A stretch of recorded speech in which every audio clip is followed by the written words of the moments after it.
The following is a presentation of the St. Louis Chess Club.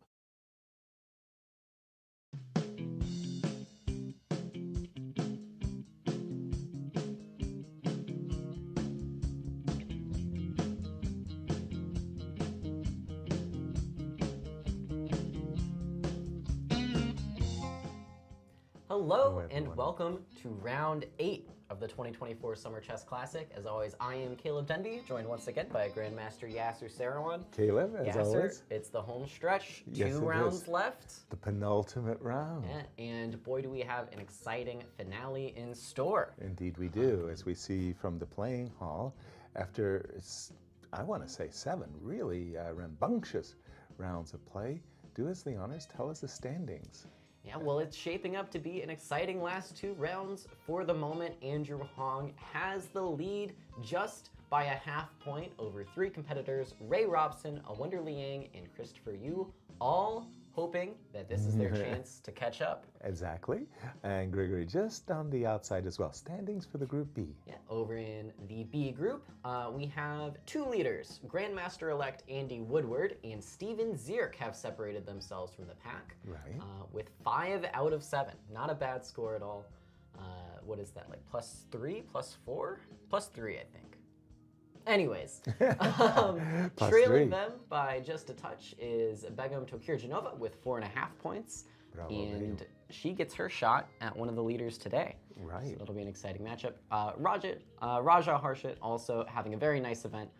Only +1, but he's always in the mix. Exactly. Tell us about the format. Of course. Well, we have 2 10-player round robins. That's the A group and the B group that we spoke of. In both sections, they will receive 120 minutes for the entire game with a 30-second increment from move 1, and no draw offers are permitted. Gotcha. And not much left, but the schedule. Yeah, well, the games got started today at 1:30 p.m. You can always follow those at uschesschamps.com. Right. And our show, of course, started at 4 o'clock. But tomorrow, it's different. We've been saying it for the past week, but don't forget, tomorrow, the games begin at 11:30 a.m. You can view them, and our show will start 2 hours early at 2 p.m. Central Time. Make sure you're here. And how do people get in touch with us, Stump the Masters? Yeah, well, as always, you can reach out using the hashtag #SummerChessClassic. We would love to hear from you. And you can follow our show along with the games. If you want to click through, see for yourself, you can follow all of that at uschesschamps.com. Nice. And yeah, without further ado, let's see what the pairings are and see where we stand. For round 8 pairings, what do you got for us? Ante Brkic plays Nikolas Theodorou. Benjamin Bach and Mikhail Antipov, 2 players that have had a rough event, have decided to make an early draw this time. Okay. 2 of our chasing pack, Christopher Yu and Robson, will play each other. Very important game for the standings. Grigoriy Oparin takes on Temur Kuybokarov, and our key matchup for the day sees our leader, Andrew Hong, take on Awonder Liang, coming off a very nice attacking win. And the outcome of this game could decide the tournament. Very, very much so indeed. Just looking at the game, in fact, we joined the game. They're in a Breyer defense. Now, one of the problems in this Roy Lopez, this particular version of the Breyer, is White's cramp in the center is meaningful. The pawn on d5 really hampers this bishop on a8, and I like these space advantages. Now, having said that, it's really hard. It's almost like a tortoise shell. It's a really hard shell to break. You're thinking to yourself, okay, I've got this spatial advantage on the queen side, but how do I convert that into something tangible? That's a problem that Andrew is facing.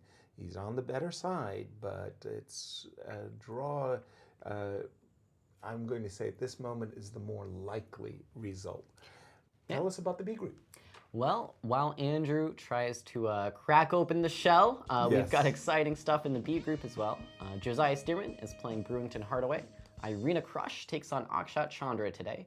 And Melik Khachiyan will play one of our leaders, Zierk, so that game's a very important one. Harshit Raja takes on Alice Lee, but our key matchup for the day has to be Begim Tokhirjonova, who has only had 1 draw this event. Right.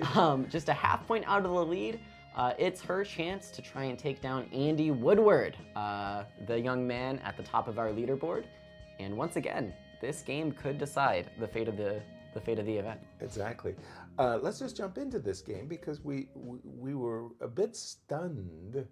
At this point in the game, Begim had just played rook e1, bishop e7, and then came the rather perplexing move, queen b3. I think a lot of us would just simply play bishop g2 and or king g2, defending the pawn. No, Begim, as we know, she's been swinging for the fences. Queen b3, attempting to harass this pawn on b7, and Andy said, "You want it? Well, you can have it. Got to castle first." I'm going to castle, and I'm eyeballing this pawn on h3. You want to take on b7 and allow me to take the pawn on h3 or not? Well, I think he might have even had bishop b4. Yeah, bishop b4 intentions. And Also trying to trap a piece, trying to tickle. Oops, excuse me. That arrow was supposed to hit the rook, as well as the knight on a5. So that's why Begim chose that move, bishop d2, to try and renew the threats on b7.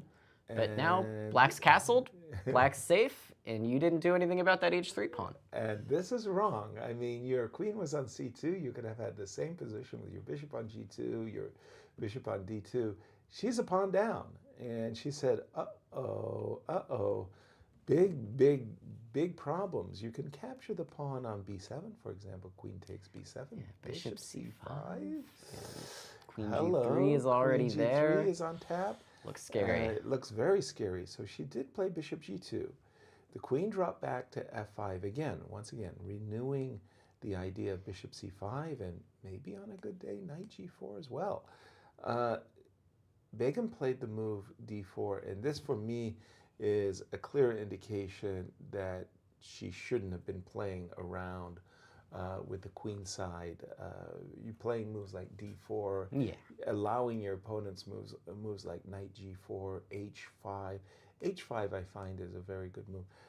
Another move I'd find very attractive is rook b8. Just saying, Yeah, you snagged don't have your bishop pawn, f4. and Yes, you can drive me back a little bit, rook e5, but this looks healthy for black. yeah, the argument was that black didn't have time to take on h3, but after a move like d4, it's just clear that black did, right? Yes. Now black has time to consolidate, and it'll just be a pawn. Exactly. The players, I always like to think of these last two rounds as the championship rounds. To my way of thinking, you've had a bad tournament. It's just not good. But you can rescue your tournament by winning your last round, and your last two rounds, you can turn it all. Can turn it all around. Especially if you're playing the leader, you get to be in the limelight. You're Exactly. like, I bet you thought you were gonna win this tournament. Exactly. So fighting for first is one thing, but fighting also just to rescue a bad event is something I really look forward to. In my tournaments, this penultimate round, the players have fought very hard. Yesterday's games were fantastic. What are they fighting for? Well, it's a pretty massive prize fund here in St. Louis. I believe between the two groups, it's $40,000 altogether. Thank you, St. Louis Chess Club. Yeah. First place in the A group is $5,000, while second place is $4,000, and third place gets $3,000. And then you see there is a winner's bonus of $500. What does that mean? That means the first and second tie, we will go to a playoff. Gotcha. They split the $5,000 plus $4,000, $4,500 apiece. But then the winner of the playoffs gets an extra $500. Nice. So a little convoluted, but it keeps the I like it. Keeps it fair for the first place tie, and then you still have an incentive to win that tiebreak. And in the B group? Of course, in the B group, it's actually pretty similar. First place gets $4,000, second is $3,000, and third is $2,500. And so on down the line, again with that same winner's bonus. Nice. Well, that's where we stand in our key matchups, but there are some other very, very important games. Exactly. Maybe we can check in on where Steven is as well. Indeed. Our final person tied for the lead in one of the events. And today he plays the senior champion, Melik. And it was a very strange game for me as we came in on our broadcast. So we've seen these reverse Benoni positions before. We understand that white is playing on the queen side, black in the center, and on the king side. And I was a bit surprised, not by the move b4, but when you play this position as white, essentially you're saying, I'm trying to draw. Yeah. Yeah. And which is not what you expect from a reverse Benoni. Normally this is something you do when you want to really get a big imbalance, but this way of playing just I want to shut kills the game. Now, what did I just say? I want to draw. Yeah. Oh, I know. Would you like a draw? You know, bishop takes, knight takes, rook c1. Would you like a draw?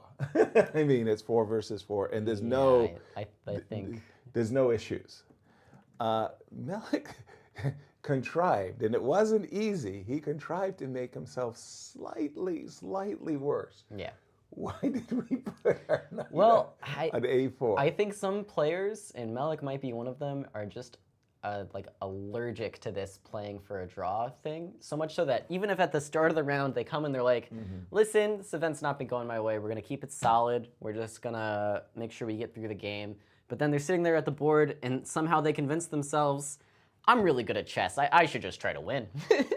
and then you end up here. It's like, should have probably just taken that draw, stuck to the game plan. Don't get me wrong. This position is still drawn, of but course. Which side would you prefer? Of course you prefer black. Better structure, better pieces. Right, and so... Better pizza, Papa yeah. So we've got here, again, I do think the position's drawn but not even. I prefer black. Well, black can already make some threats. Right. Like e5, and what's the reply? Well, e5, e4 is on tap. Probably, I'm not the biggest fan, but it's not my position, man. I only got here. I would play f3. The reply to takes on f3 is taking with the knights, and if e4 back, probably have to go.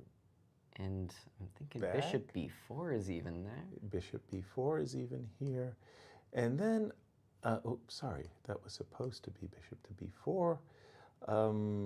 Let's say, so I want you to take, right? So I have to make a move that more or less forces you to take, but I don't want you to take with the pawn. So how do I do this that forces you to take? Okay, so if I go here, this is the move I'm afraid of, right? Yeah. Because I'm not afraid of this ending. I'm not afraid of you capturing the pawn. I'm not afraid of this because when I get king here, it's a big dark square blockade. It's beautiful. Yeah. You're not going to knock me out of the e3 box. I don't care what you do. Okay, but the problem is I can't do it. I can't force you to... It's tough to get there at the end of the day. So does it mean I have to seize the defensive? Ugh. Okay. Yeah, like bishop d5 to c4 maybe, but... Bishop to d5. But you can see that white is the one having problems. I mean, of course, yeah. I'm sitting here going, okay, now I have to be really, really careful. Should I play f3? Is it dangerous for me to play f3? I didn't want to sign up for this. No. Definitely not. Okay. But that's good news for Steven's fans. Yeah, Steven will probably try and win that. But who was the other one? Of course, I was looking should for? Be a draw. Well, we can just check out the rest of the games. Sure. Yeah, why not start at the top with Josiah playing Brewington Hardaway. Josiah with the white pieces here.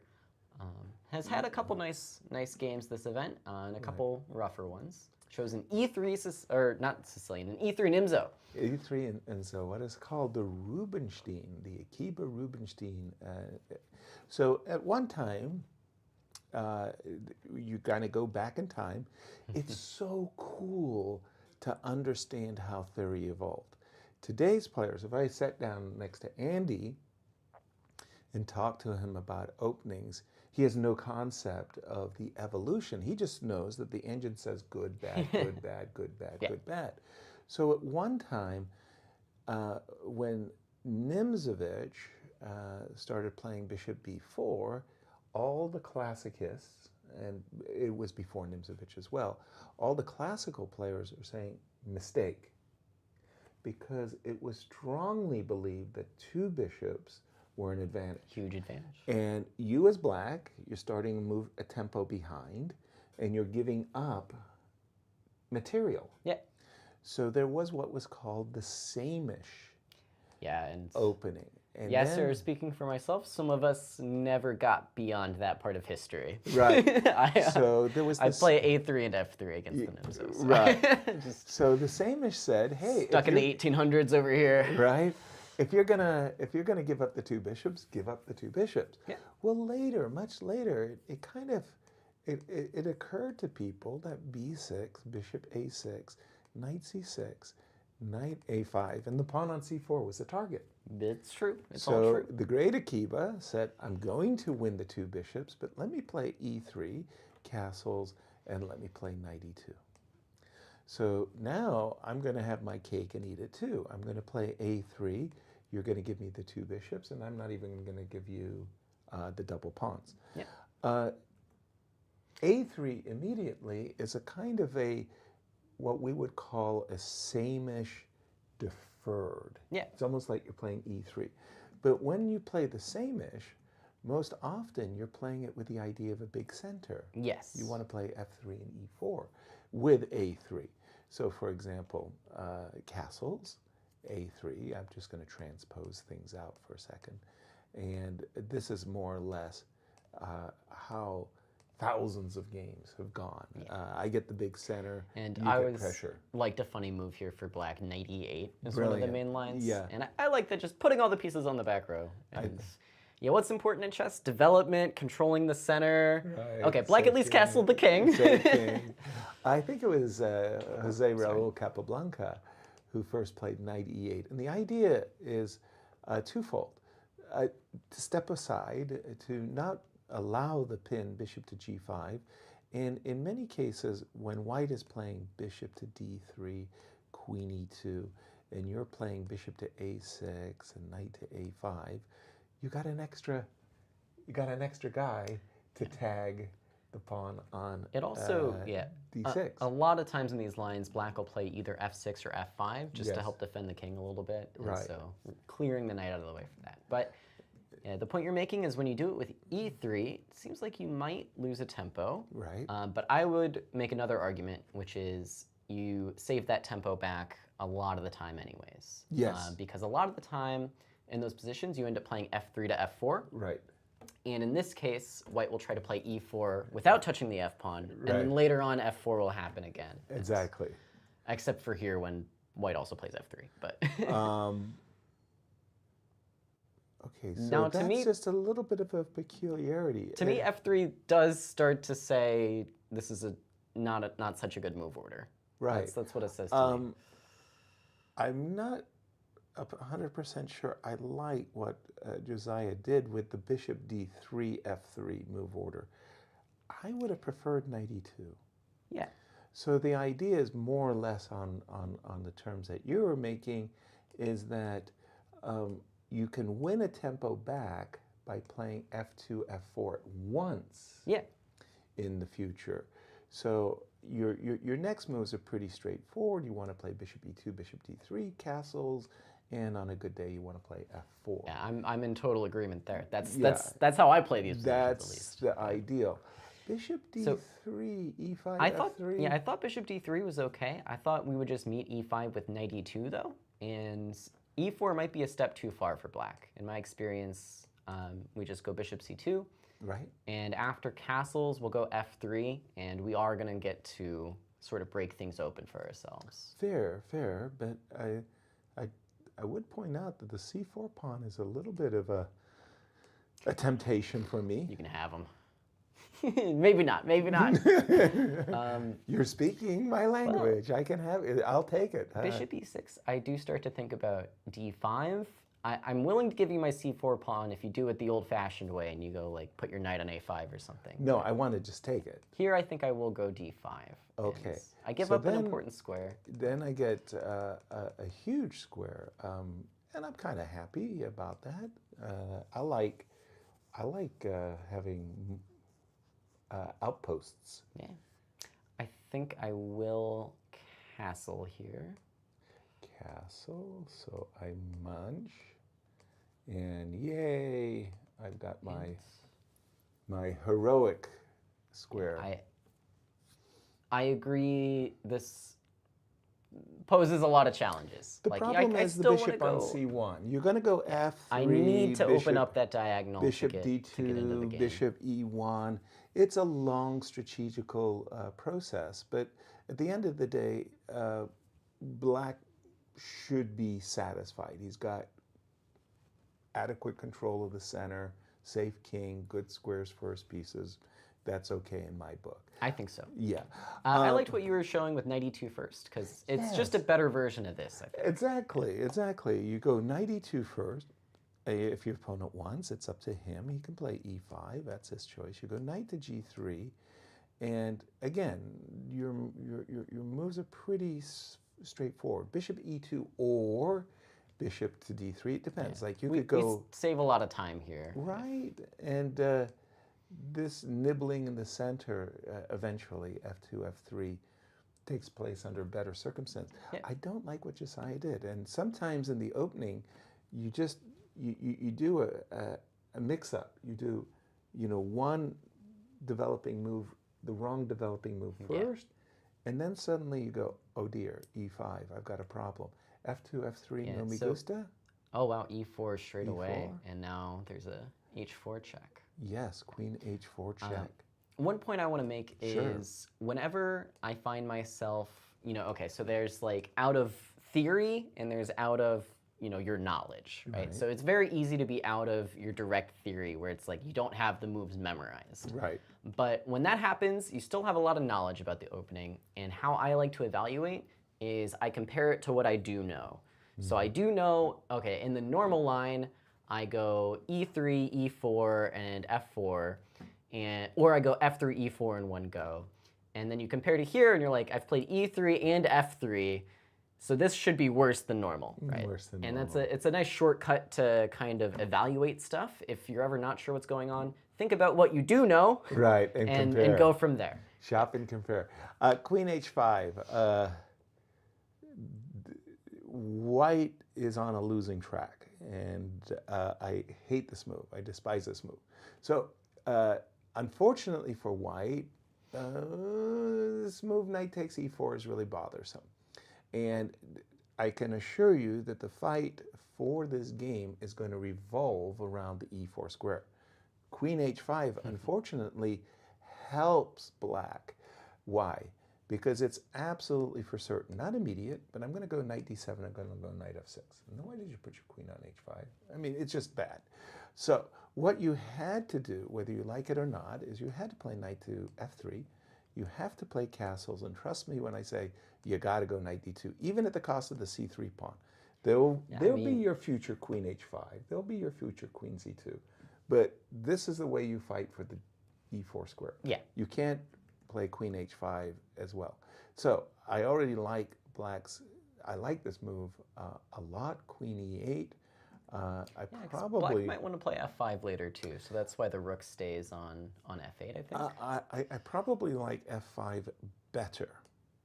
Okay, please take my pawn. Please take my pawn. It's sort of like, look at all, look at your pieces. They're on the first rank. It's a fair point. It's a fair point. I will play bishop f5 and I will destroy you. Please. This is like, this is like, how do you say? Turn your children away. Don't look at the massacre. Cover your eyes. Yeah, that is about to happen. So if you play f5, and let's say just for argument's sake, you go knight f3, This is what I'm talking about when I say if the fight is about the e4 square, you lost the fight.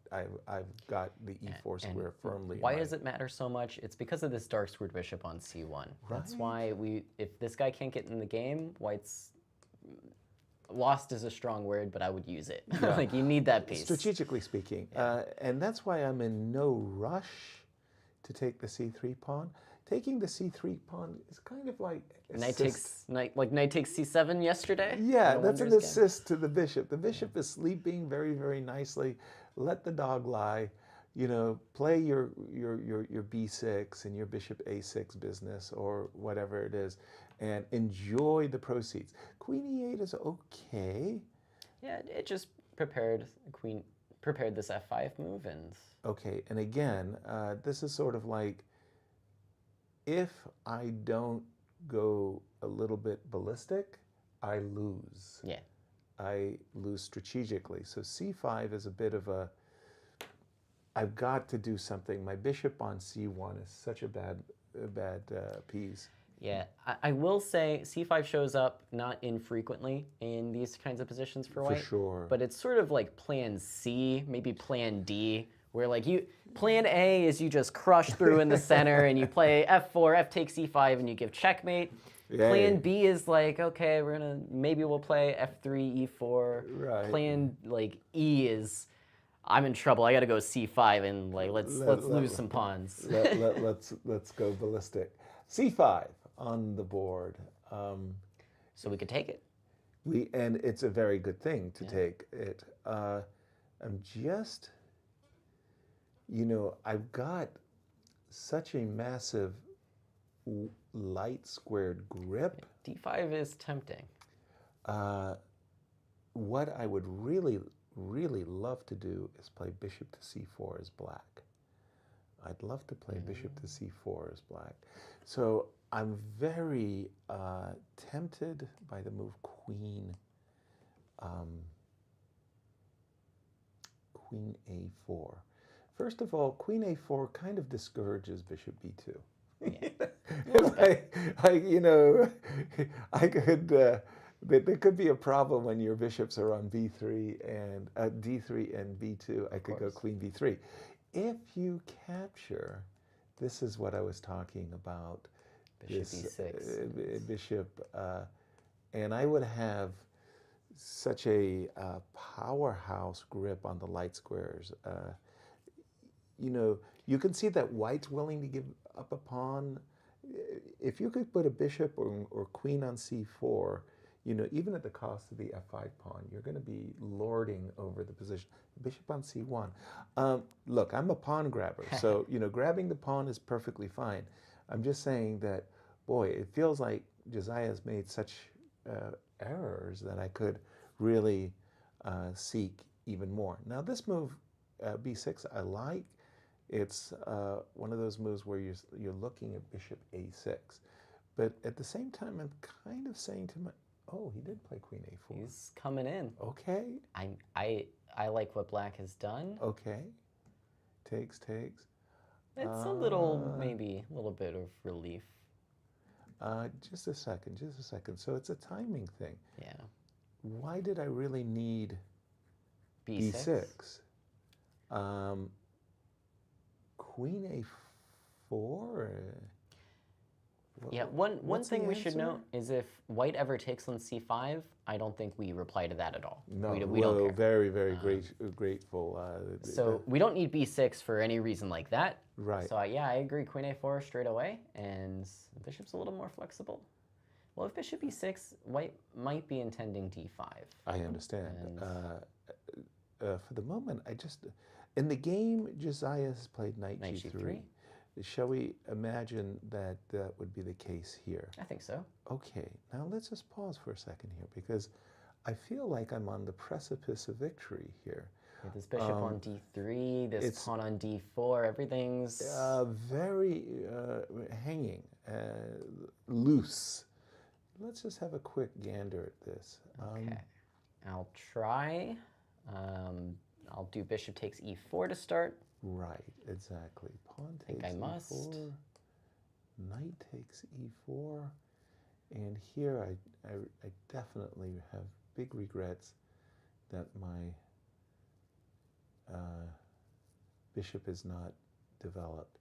Okay, just let's go for a moment. Whoa, okay. Yeah, I'll take. And I'll think about queen d8, but I think I'll just take on e4. Okay, and so you I'm get a the nasty first little one. check. I'm the first one with a check. King has to drop up. And boy, I tell you, I just, it's just a question of a tempo as to who has the initiative, yeah? And Yeah, if you choose a looser square like that, I might get away with bishop b2. check. Yeah, so if I go bishop b2. I see. So you do have rook f1 check. Sorry, that is an intermezzo that, yeah. Okay, so what does it mean? It means something very, very strange here that, it's with d takes c5. Yeah. I've given a move. I didn't need to give the move. I like queen a4 and bishop e6. Again, to your point, it's a huge favor to black for c takes d6 to land, because it's about that c4 square, and if we can bring a rook to the open c file now, exactly, that's going to help us attack c3, control c4, it's going to help us a lot. Exactly. Another move that I'm really a big fan of. Yeah, that one might have been my first inclination. Yeah. Okay, let's see the game, because definitely things are hotting up. Yeah, it does seem like a little bit of relief, though, for white is what I was thinking with the trade of knights. D takes c5, I don't know that I like what white's doing again. Well, again, it's about this great... whoa. Okay, so Brewington cashed his chips. He won the two pawns, but the funny one for me... C takes was a little odd to me. Oh, but the queen attacks c7, I guess, is yeah. Why. Okay. The funny one for me is, you know, like I look across the board and I say, hey, man, you know, what are your trumps? Yeah. I got the c4 square. Oh, I want to take it away from you. I want to defend the c4 square. What else you got? Oh, I've got a safe king. Oh, no, I can't tolerate that. I've got to figure out a way of weakening your king. What else you got? You got the two bishops. Oh, I don't like that. I want to take away the two bishops. So for me, bishop takes c4 would have been like an automatic. I don't care. You know, I'm really a guy, I do like the initiative. Trust me when I say that. I'm all about the initiative here. You know, give me probably just checkmate. Give me a puzzle rush, right? So for me, bishop takes. And maybe he went queen c2 and did it. And he got two pawns, but you know the funny part is, I had this great conversation with Dr. John Nunn. So Dr. John Nunn is a remarkable figure in the world of chess. He was a mathematician, graduated Oxford, the youngest PhD doctorate mathematician since Cardinal Wolsey. His book on the Nimzo is how I started playing the opening. I mean, he's an unbelievable guy, just a brilliant figure. And he liked to play the Tarrasch defense against the queen pawn opening.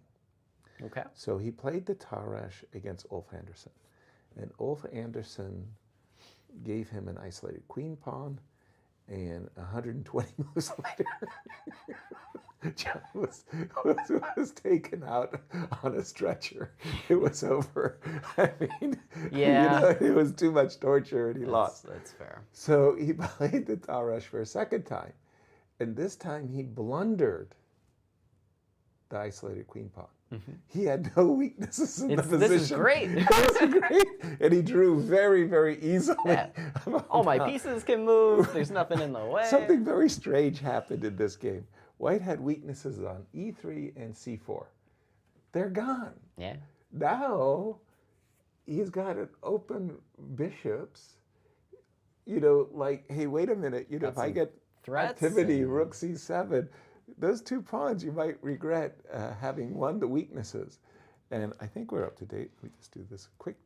Yeah. Queen And h4 is the last move. of course, I like black's position. Look, I'm a pawn grubber, but in a certain kind of way, white.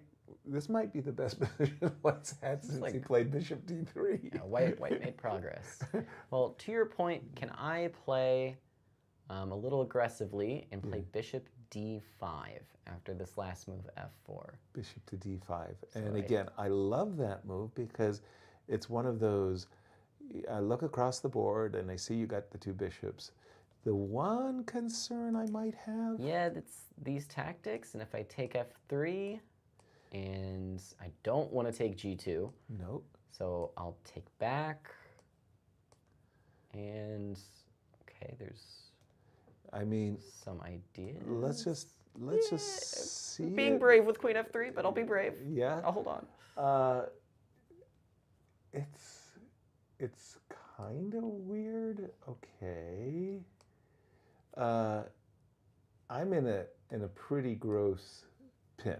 There's no question. Yeah. But h3, king h2, slowly, I might worm.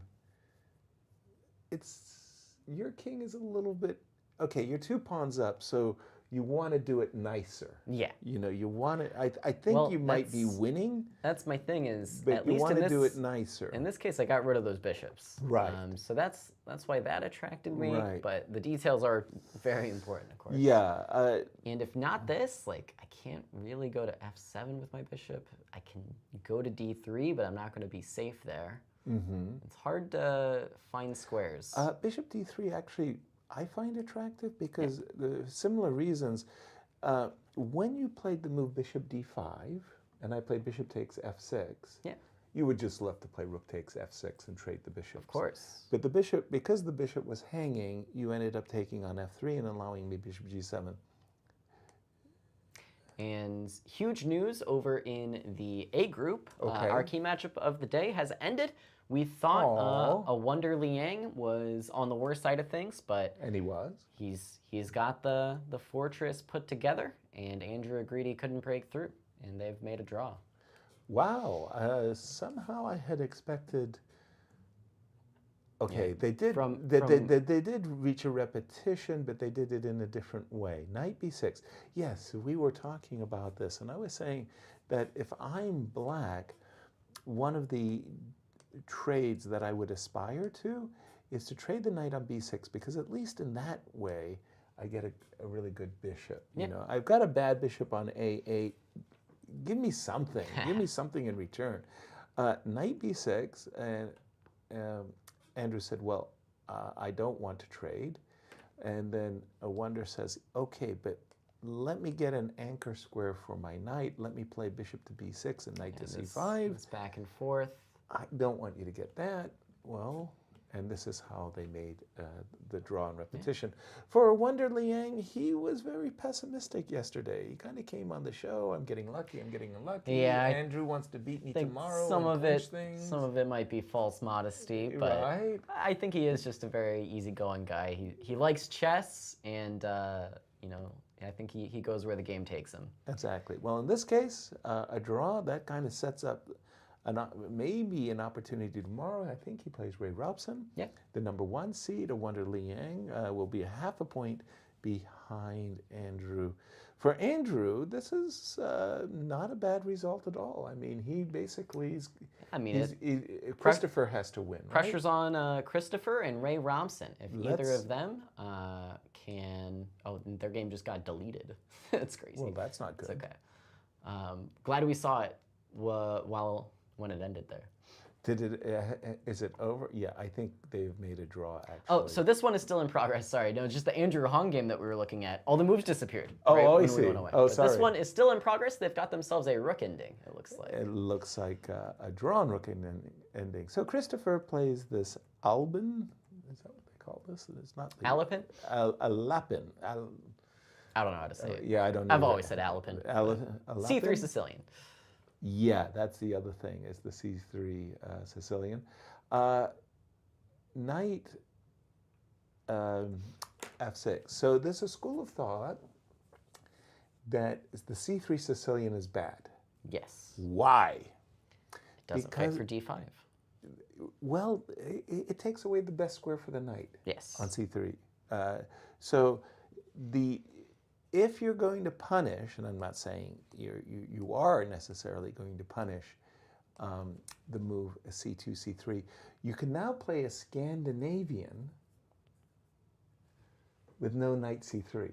Yes. Okay, so I mean, and then again, I mean, those players who do like to play this particular line with white will say, okay, but I get the tempo with c4 and away you go. But the classical school of thought is that your move c3 is injurious to your play. You don't get to play knight c3, and I should play d5. Today, knight f6 and d5 are interchangeable. Yeah. And the crazy part, too, is I've seen so many games transpose to a French. Oh, with e6? E6. I have seen so many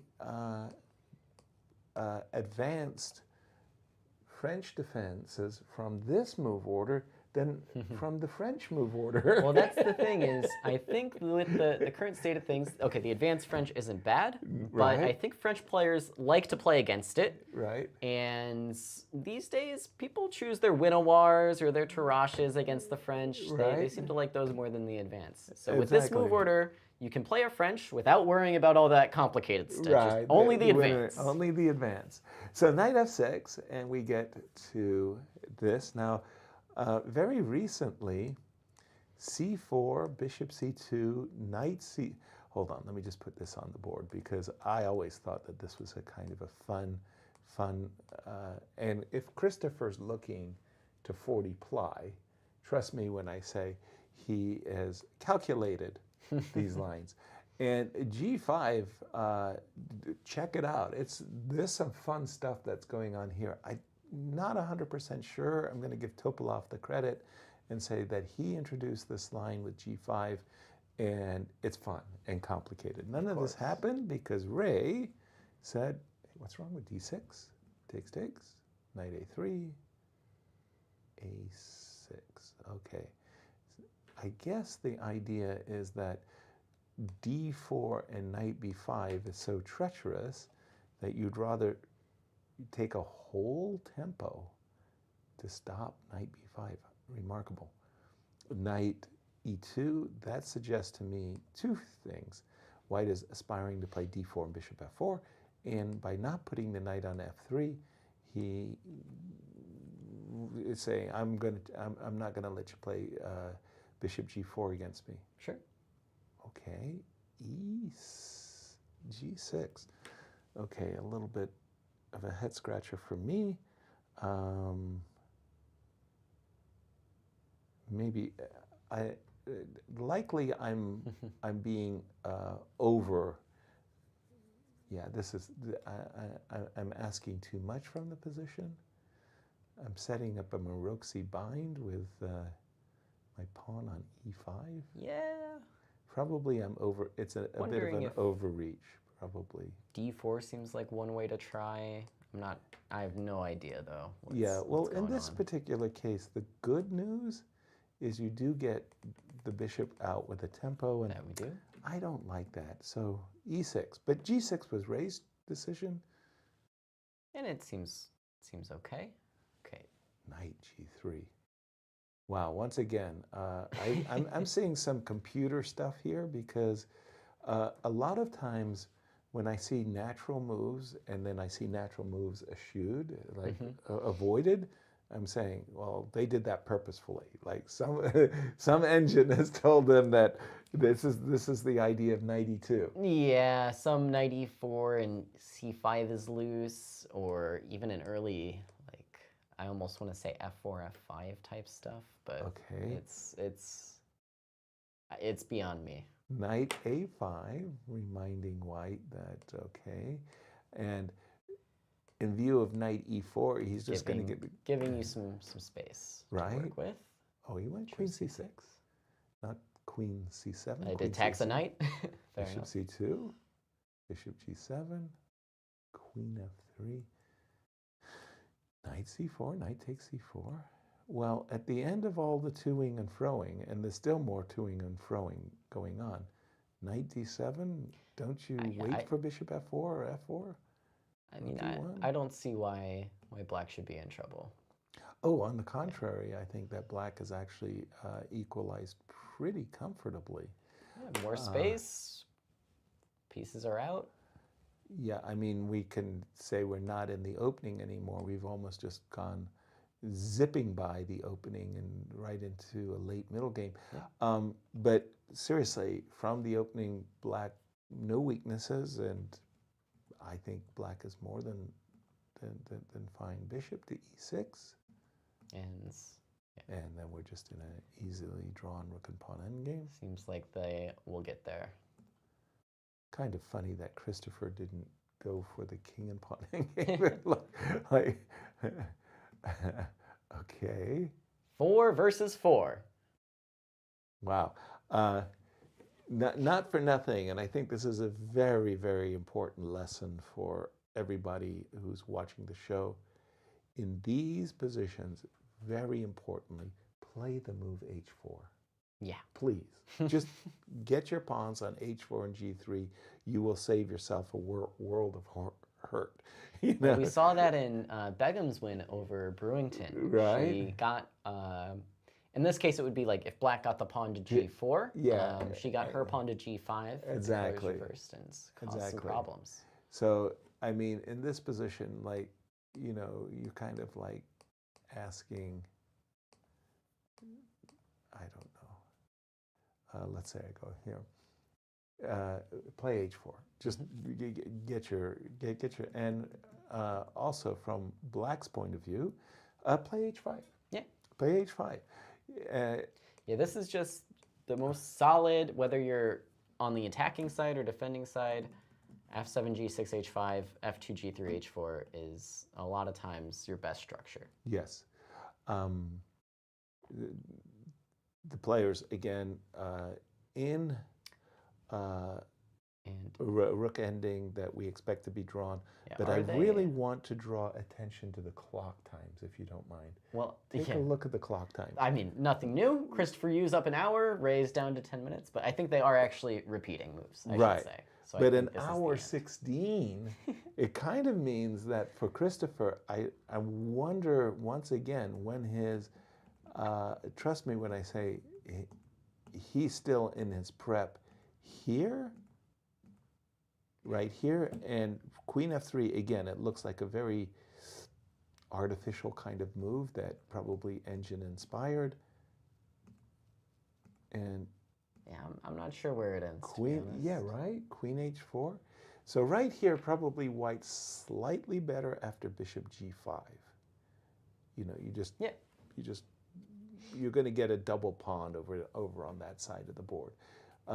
When he did bishop h6 and traded, I think after this, then there's nothing to discuss. Black is just absolutely fine. The game is over. We do have an official draw here between Christopher Yu and Ray Robson. And that means both of those players, along with Liang, remain a half a point behind all of Andrew. Our chasers will at least be a half point back going into tomorrow. Which Oparin, yes, the door is open for him to join the chasing pack. He cannot catch Andrew with a win today, but a win brings him in striking distance. Okay, so, oh boy, another one of the monster mash. The monster mash. It was a mash. It was the monster mash. This whole complex, the Joko pianos, and we've been speaking about them, incredibly, incredibly popular at the elite level, and incredibly, incredibly difficult to fathom and understand by the elites. Awonder came on and just said, you know, like I just pick a setup. I don't know. You know, I pick up a setup. I do it this way. Fine. It's okay. And my opponent played like a genius. I rook think e2, rook d2. I think it is funny that very often this is the first opening that beginners learn, myself included. it's also like the hardest one in chess. Like it's the hardest to play like perfectly. Yeah, but you got to understand, when I was a beginner and I was learning the Joko piano, I wasn't playing this kind of thing. I was going knight to c3, knight to d5, trade, and keeping a careful eye on what's leaving the board. Yeah, I wanted to be ahead. Am I down pieces? Am I up pieces? Okay. That was the way I played the Joko piano, not like these guys. Okay, f6, and look at what Grigoriy tossed on the board. e6. He said, hey man, you can't take my pawn because bishop takes g6 is going to lay some hurt on you. By the way... Yeah, if that pawn lives, that's got to be bad news for black. Yeah, by the way, I do have a threat, e7. Yeah. And bishop takes f4. Okay, queen e8, sidestepping that threat. By the way, on a good day, defending g6. Knight to g3. I'm getting a little bit scared, but wow, he just took. Snipped. How do you say this? Nerves of steel here. Good luck to you. H4 was going to be my guess. Just h5 is a threat to win a piece. Okay. So we stopped it, but oh man. Queen c2 with the threat of bishop takes f4, followed by queen h7 check, looking to do some king hunting. Yeah, I'm not sure that... f5 was forced. Okay. Knight g5. This, again, I'm looking very, very... I'm a scaredy cat, Bishop takes. I mean, Black looks all kind of entangled. Oops, excuse me, that was my bad. Twisted up here. So we did see bishop takes f4. Okay. So there must be some concrete thing. Queen d2. So that defends d4 and hits the knight. Hits the knight indeed.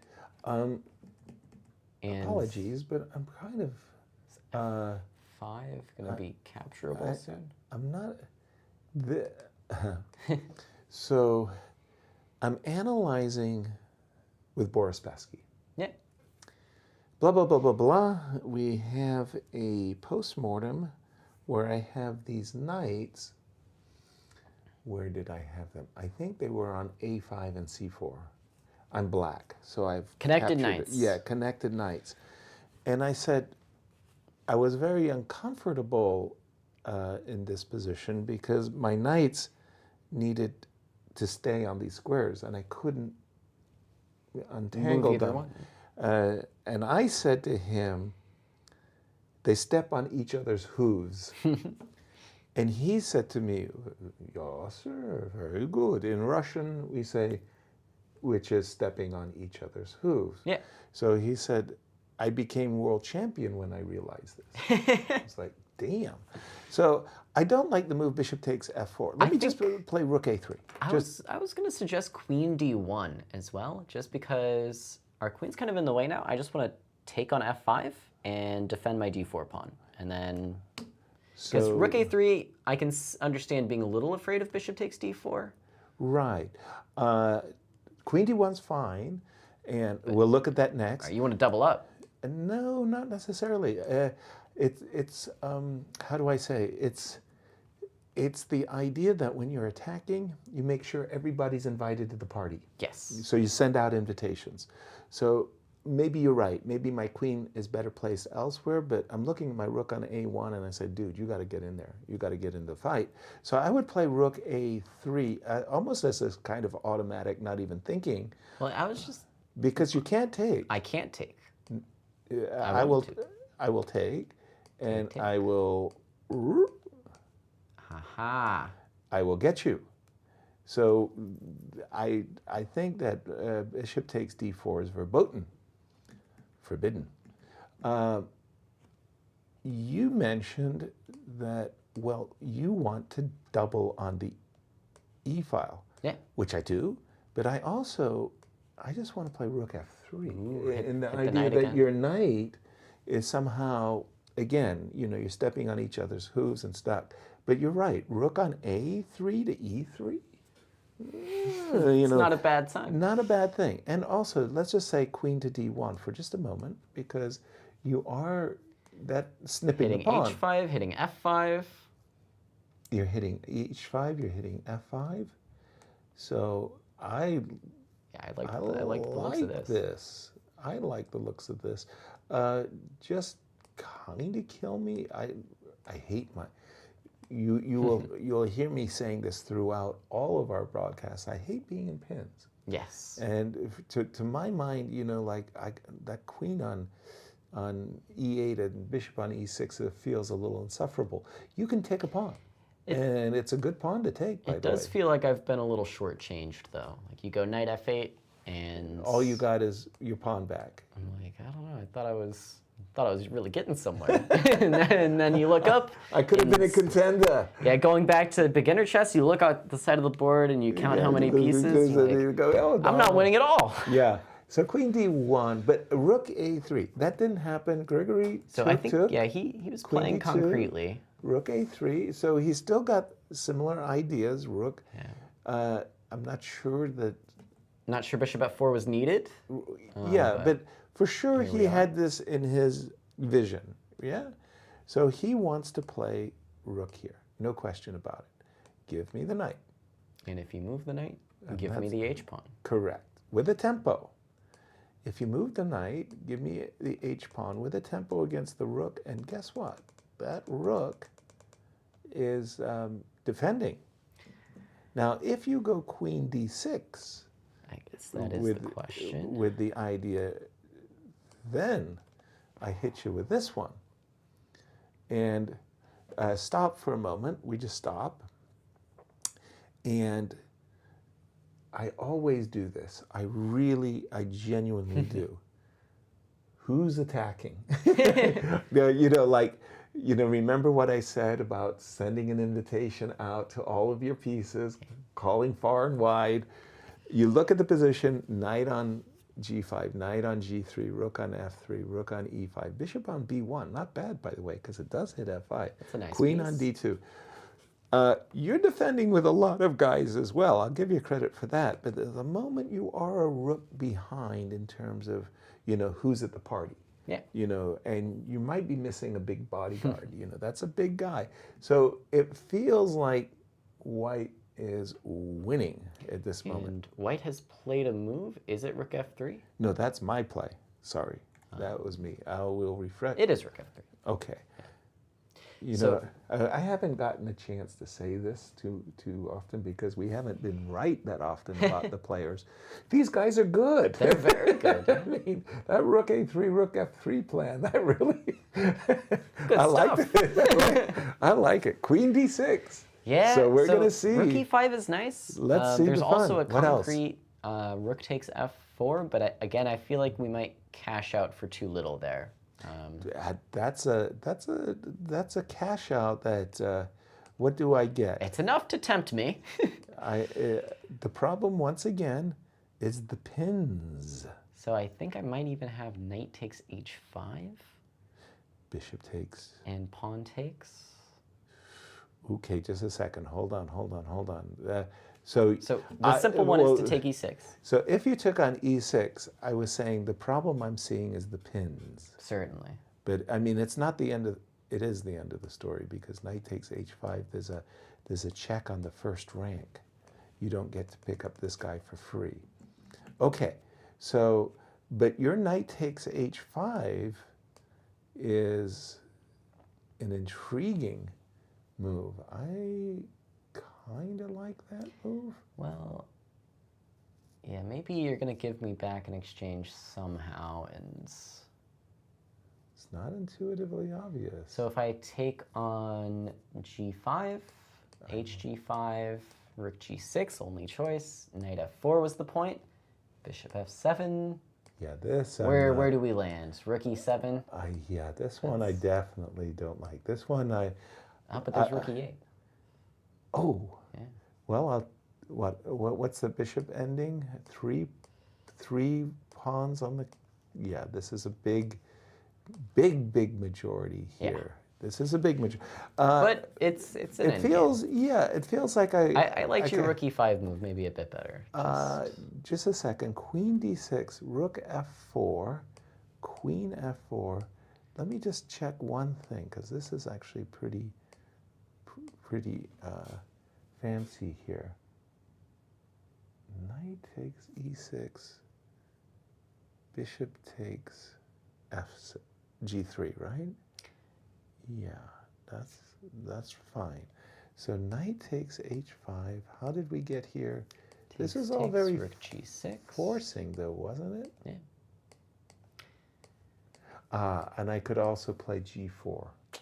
Ah. Yeah, that might be a more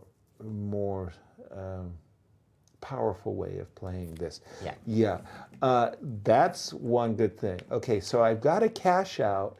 You know, that's the other thing I do too in my games, is I really look for the variations that are going to be good for me. Yeah. And I go, ooh, that's a good one. Ooh, that's a good one. And I have this in my mind that I've got an exit plan. Yeah, so when you're sitting there at the board, it's like, what do I think about first? Well, you think about the bailout first, right? And then you say, and then that's how you know how to evaluate the other ones. I've got the safety in my pocket. Now let me see if I can do a cash out. Rook e5, is that going to be better or worse than my forcing one? So knight g6 has to be the question. It has to be the question. Now I pause for a moment, because the very, very desirable move here is to play rook takes. Rook takes. A lot of very desirable moves. Yeah. Now, of course, I'm going to take the knight. There's no question about that. But it's almost like this incredible temptation to play knight takes f5, move the queen away, then take the rook, and you've gotten to capture with the tempo. The problem is the cold shower. You know, like that's no. So we're going to take the rook.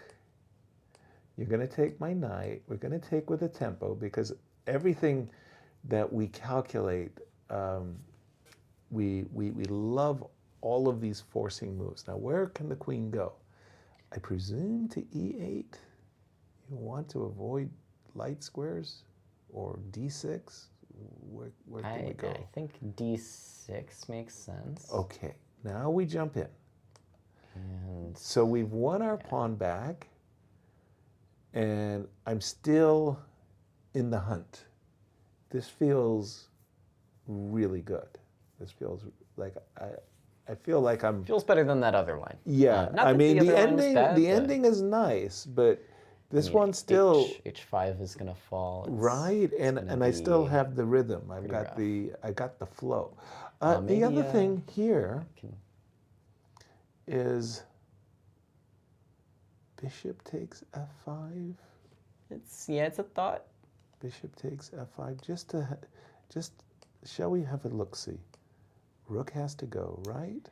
Yeah. Again, it's gonna take some courage to play knight takes h5, though. That's a check. That's what I want.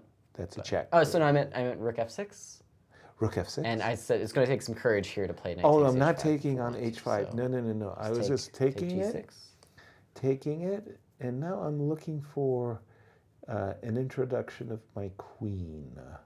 So something like the neighborhood, but this doesn't have that same crisp feel. Yeah, not to mention, we did sacrifice not much in exchange. In exchange, right? Why not be up material with the attack? Right.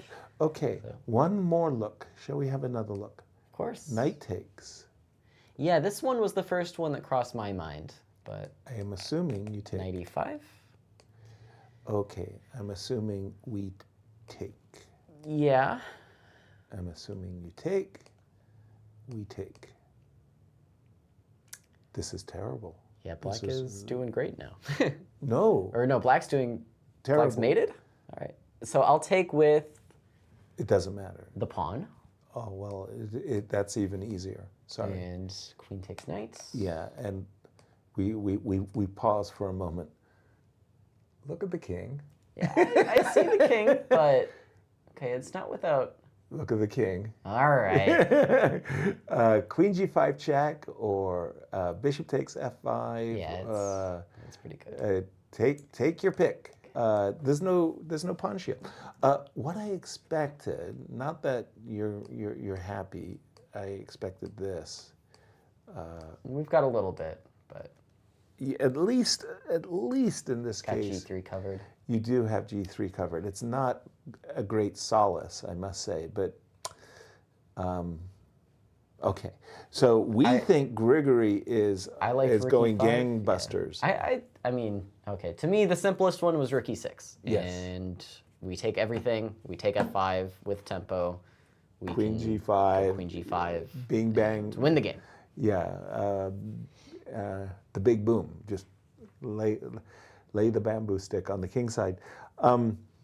This is one of my weaknesses. I do oftentimes fall in love with a position. I like it so much, I just, instead of analyzing concretely, I just like admire my pieces, and I admire what I'm doing, and I start looking for, more and more and more complex and complicated ways of winning what should be a straightforward position. This one, we think Rook takes E6. It's simple. Is the most, yes. Simple is good. To a winning position. And by the way, I've had numerous coaches extolling the KISS principle. Keep it simple, Seirawan. There you go. And this is the position we really like for white. We think that white is we were saying, doing really good here. So Queen D6, Queen G5 looked very, very good. Exactly. We kind of stopped ourselves and said, just, we're attacking with everybody. And it should be winning. Can I play Rook E8? It's just a one-move threat, but... What's the threat? The threat is to go Rook E1 check. Oh, and then it's not a threat. You go King H2. Yes. Okay. So I think it's over. I do too. I mean, maybe we could play Queen F6 instead, but we're stepping into all sorts of bad news. The problem, as I saw it, is no matter what you do, it's just gonna. Yeah. I mean, I can go back with the bishop, and I don't think you want to put anything on F4. Like if you go knight at. There's knight H5. It's precisely. There's knight H5. So it's like you're going to have to move your queen anyway, and then now again, why did you kind of Queen G5 and knight F5. Maybe you help me by vacating the F5 square. So I'm sold. But sold. Grigoriy is going to take some time. Make sure we have a all customer. The I's are dotted and the T's are crossed. Exactly. Rook takes E6. Keep it simple. Rook takes E6. Bravo.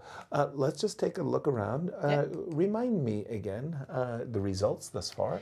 So everybody at the top of the leaderboard has ended their game in the A group. Andrew Hong drew one of the chasing pack, Awonder Liang. Right. And our other two players a half point behind, Christopher Yu and Ray Robson, drew their game as well. Mm-hmm. So as it sits, Andrew will be our sole leader after today.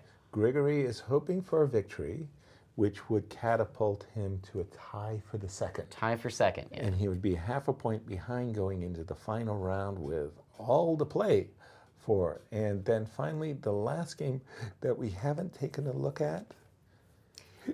And our last game is one between Ante Brkic and Nikolas Theodorou. Ante, I think, is on 7 draws out of 7. Solid. Going for the Giri. Going for the Giri. Well, we can only aspire. F7, F6, C4, and it's a kind of a funny thing. Don't ask me what I was doing as a teenager, but I actually did some study of these structures. They usually come from a very weird, I don't even know the name of this line.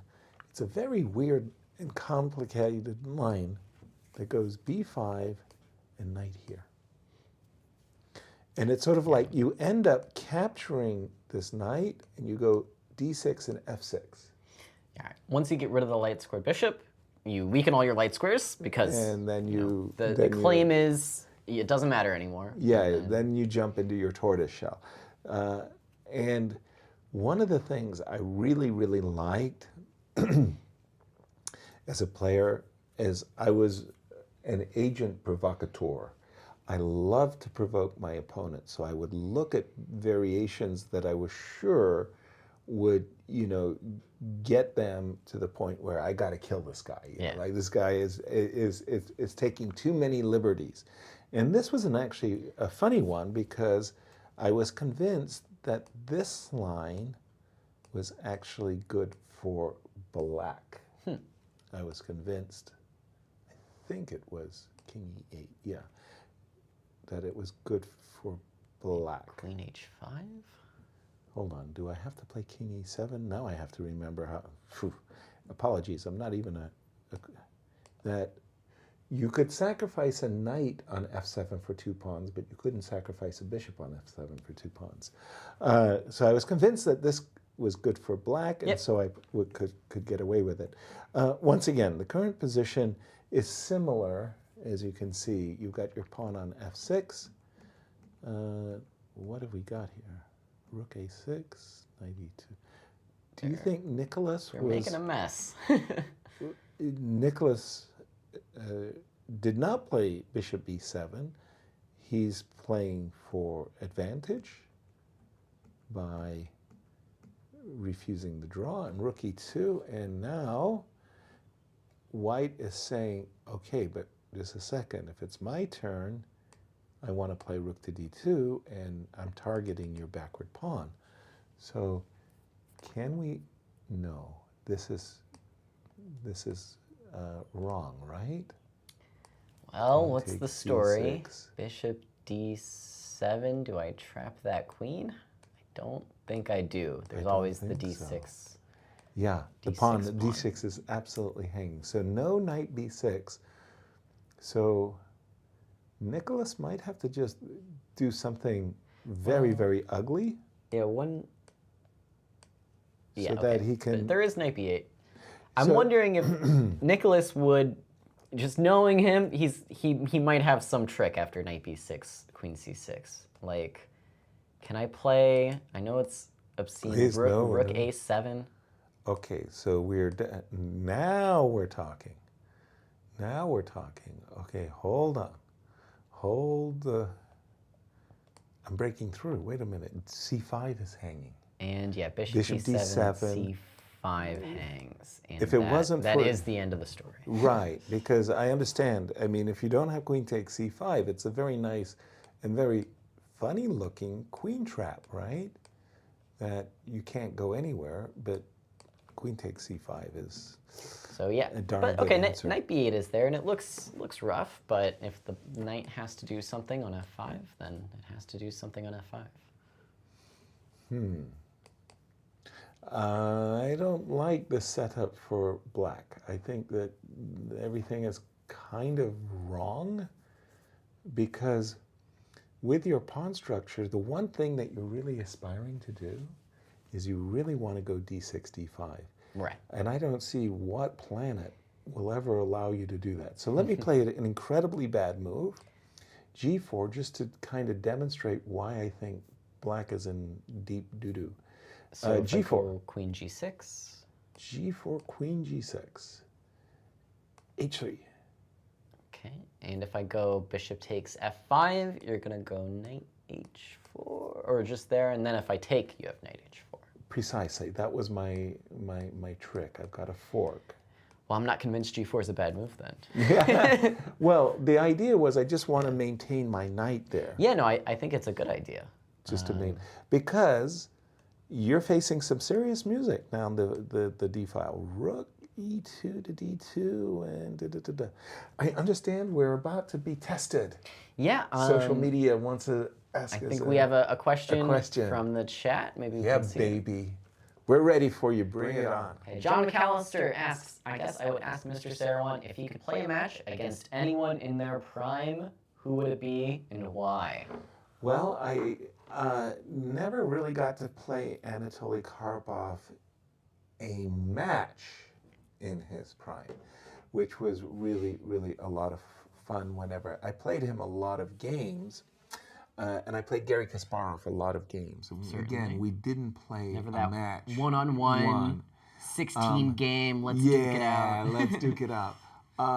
I grew up with Bobby Fischer, but boy, I was an incredibly weak player while Bobby was in his prime. So that would have been, I think all of the matches that we were talking about would be mismatches. They would beat me, end of story. But for me, Anatoly Karpov in his prime was an extraordinary player. He just won everything. He just won, the guy just won everything. He won all the tournaments. And what a lot of people don't realize, and I think, Garry Kasparov is the GOAT. I think Magnus by the time Magnus retires, will be the GOAT. But Garry Kasparov was the GOAT today, but he became Garry Kasparov 2.0. In the very, very first World Championship match that was played. Now, imagine that it was 48 games and avoided, right? Kasparov led that match 5-0. And in game 32, Karpov had a winning position on the board. If Karpov wins that game, he wins the match 6-0. Yeah. Maybe we never hear from Garry Kasparov again. That would have been a drubbing. That would have been a terrible, terrible defeat. So for me, when you realize how good Anatoly Karpov was, he's phenomenally good, and he's beating the GOAT 5-0. Yeah. And again, if you look at that match and go back in the history and just say, up to that time, 24-game matches were sufficient. If you look at, I believe after 9 games it was 4-0. Yeah. So I believe after 24 games it was actually 4-0 and possibly 5-0. So if they had played a 24-game match, again, I don't think we hear from Garry. It's a goodbye. Thank you for the question, but I've been very, very fortunate in my life. I really think of myself as, a bridge in some ways. When I think about Magnus today, and I think about Vladimir Kramnik and Garry Kasparov and Anatoly Karpov and Bobby Fischer and Boris Spassky and Michael Tal and Tigran Petrosian and Michael Botvinnik and Vasily Smyslov, I met them all. Yeah. And now you get to pass on all the wisdom. Yeah, and so it's sort of like, and when you just see these geniuses kind of standing on one another's shoulders, and the better, and yes, today I do feel that Magnus Carlsen is going to be the GOAT. He's just, what he's done is phenomenal. Yeah. It's unbelievable.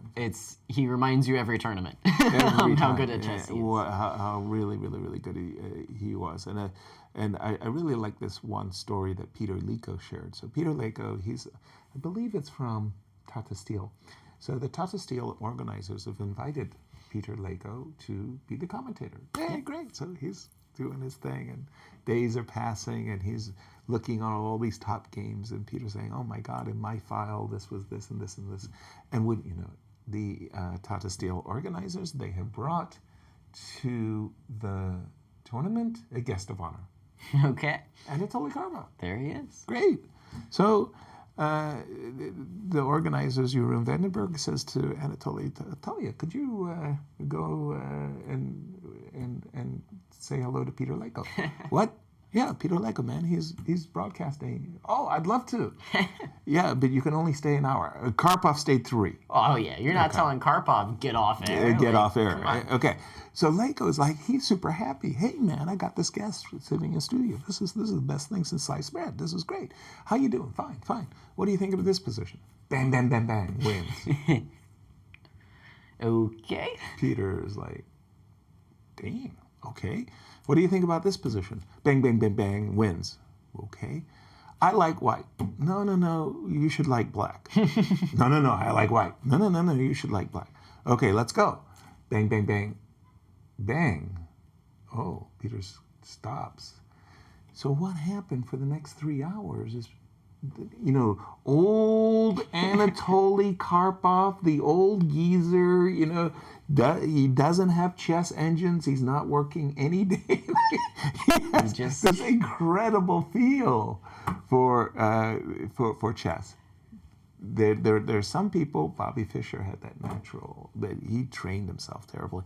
We have more results. Of course. So as a reminder, where we stand in A group, just 2 games left. Oparin, we think, has good chances to win his game and catch up to second place. He is landing in that position we just spoke of. And Ante Brkic with a nice position against Theodorou. Ante hunting for his first win in the event. Exactly. Not that he's had a bad event. Of course, he's just been solid. Drawn all of his games so far. And in the B group, I think things are starting to filter in as well. So, let's jump over there and find Raja up against Alice Lee. Alice's troubles continue a little bit. I think Raja has won that game against Alice. Okay, I wanted to turn our attention to... No, hold on. What was our marquee matchup? Where's Begim? Our marquee matchup, of course, is Begim against Andy Woodward. Andy had snagged an H3 pawn, tried to get away with it, and all of a sudden... Let's find out. Did he get away with it? Begim took over the center, it looks like. Okay, we left it at this point, and we kind of thought, okay... Nice for black. Nice for black. Knight G4, F3, knight back, okay, just kind of weakening the pawn shield on the king side. Knight C3, Queen D7. It does feel like you had mentioned a Rook B8 was one way to defend B7. I liked that a little better. Okay, let's see what we've got. We've got black is doing a great job at holding onto his extra pawn. Queen B6, I like. Kind of, you start to X-ray, and H7 is hanging. H6, okay. King H1, Knight D7. I have to ask about a Knight B4, attacking a lot of things. That looks like a good sighting. What choice do I have? I mean, I take it with the queen. Or, okay, we can do this first even, right? But what are we giving up? We're giving up 2 bishops and a rook, right? So queen takes D4? Or this way even. Yeah, so at the end of the day, I think I gave up too many... Yeah, I mean, I just wanted to recapture on B4 and then ask you to defend your D4 pawn. Sure, absolutely. Bishop or queen, doesn't matter. And this looks good for black. I mean, especially when you look at white's king. Yeah, I mean, to my minds, that bishop on D2, it might take H6 at some point, and that's one way I can lose this game. Exactly. So I just wanted to get rid of the bishop pair and I think Andy's actually hunting big game at the moment. Yeah, but Knight C7 instead of Knight B4 I just thought was interesting. Bishop E3, Queen B5. I think Andy is playing a fabulous game at the moment. Yeah, I mean, it looks nice. He's just taking over. I mean, it's fantastic. I mean, again, white's compensation is the 2 bishops, and some kind of nebulous hoping an attack on the king side might come through. But what I'm seeing Andy doing is he's just focusing on the D4 pawn. A good thing to focus on. Keeping his king very well defended. By the way, you mentioned a moment ago that, the way you could lose the game, bishop takes H6. So cut that off. Don't do that. He's done a nice job of that as well, yeah. And if you, let's say, maintain the bishops, I don't know. I'm not saying you should play this. I can see... Doesn't inspire. Black saying, what do you got? Yeah. What do you got? Anytime you kind of go like a little bit crazy, don't forget there's a Queen D5 check. Oh, yeah. So bishop F5 doesn't... Yeah, the light square bishop for the knight is not the trade I'm hunting for. Right. So my first impression is white's a pawn down, and black has a great focus on the D4 pawn. It seems great for Andy. One thing to mention, if we can get to the live position, Andy down to 4 minutes on the clock. So that's something that will matter. Yes, it will. Now, funny that you should mention that, because I don't recall Andy getting the time trouble. And, you can talk He's about... been pretty good with it. Yeah, you can talk about your knowledge of end games. You can talk about your tactical skills, your opening strategies. But when you're under the pressure of a ticking clock, you've also got to talk about nerves and your ability to play well under time pressure. Can you keep, your calm nerves? And he hasn't been tested, so it will be very interesting to see how he reacts to being under the stress of the clock. Well, I gotta say, he looks pretty calm. Yeah. I don't see a lot of nervousness over there. If you only showed me that picture, I would guess he's probably got an hour on the clock. I don't know. He seems like it's normal. Rook D7. Rook D7. Well, with this, we think Andy is in very good shape. So why don't we check in on our other leader, Steven Zierk? Exactly. Because if he was Andy up against... Just pull away. He's up against Melik, and he had that slightly better looking end game. And he's turned that into an extra piece. What? I don't know how that happened. Holy smokes. When we left it, we were looking at that move E5. The knight was stuck back there on E1. Oh, but Melik has really... he just let it happen and decided to take 2 pawns for it. Oh my goodness. I liked your idea, bishop D5 to C4. I thought we were going to defend. It was going to be sad, but we'd be okay. We'll guard on all these light squares. My first impression is this is lost. That's my second and my third impression too, I think. But 2 pawns, it's not that easy to just overcome. So if I go bishop G6, yep. You'll defend with bishop B5 when it comes so you will put your king to D4, and I will essentially wait, yeah? Mm-hmm. And then you can say to yourself, okay, so how do I improve? Is it a fortress? I'm not convinced. I'll start with bishop B4, just to cut off the remaining squares for your king. Okay. And now I want to go hunting for a Zugzwang.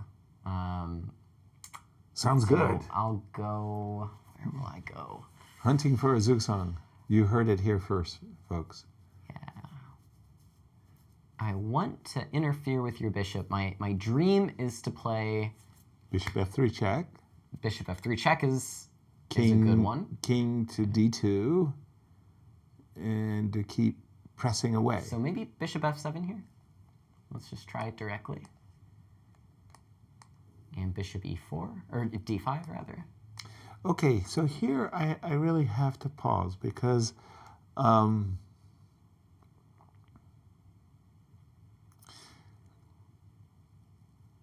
I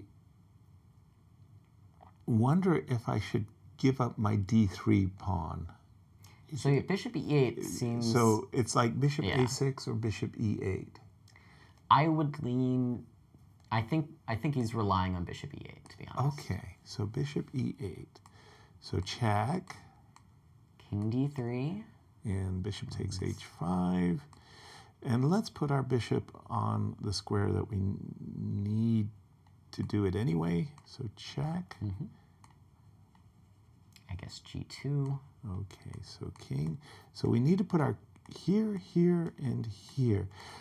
I think we're getting there. That Steven is going to break this fortress, and it's not a real fortress. Yeah. We do have guests in studio. I believe so. So fresh off his win against Alice Lee, we do have Raja Harshit here to join us in the studio, I think for the first time this tournament. So that's exciting. Exactly. We'll get him in to talk about what seemed like a heavily theoretical game. It was a well. big theoretical duel, in fact, as we get Raja all mic'd up for the show as he played. He's had quite a topsy-turvy. Hi. Good to see you. Nice to see you again, Raja. You've had a very oh, we're going to get you mic'd up. Sorry, you're not there yet. Roller coaster ride with Lots of ups and downs and bumps, and today you had a nice one. Yeah, I was having a really good tournament until yesterday, where I was playing Andy. Yeah. And I was defending for a long time, and I finally got to a completely equal position. Oh no. And then as soon as I got to this equal position, I'm like, okay, it's going to be a draw. You were like relieved. Yep. Yeah. And then, the split second where you relax a bit too much, and I let my opponent off the hook, and Andy was able to convert. Wow. But, so I'm happy that at least after the hard break yesterday, I was able to come back and play a good game today. Right. I have seen it, Raja, I've seen it so many times in professional sports, especially my teams. I talk about my beloved Dallas Cowboys for a moment. Dallas is down 21 points. Mm-hmm.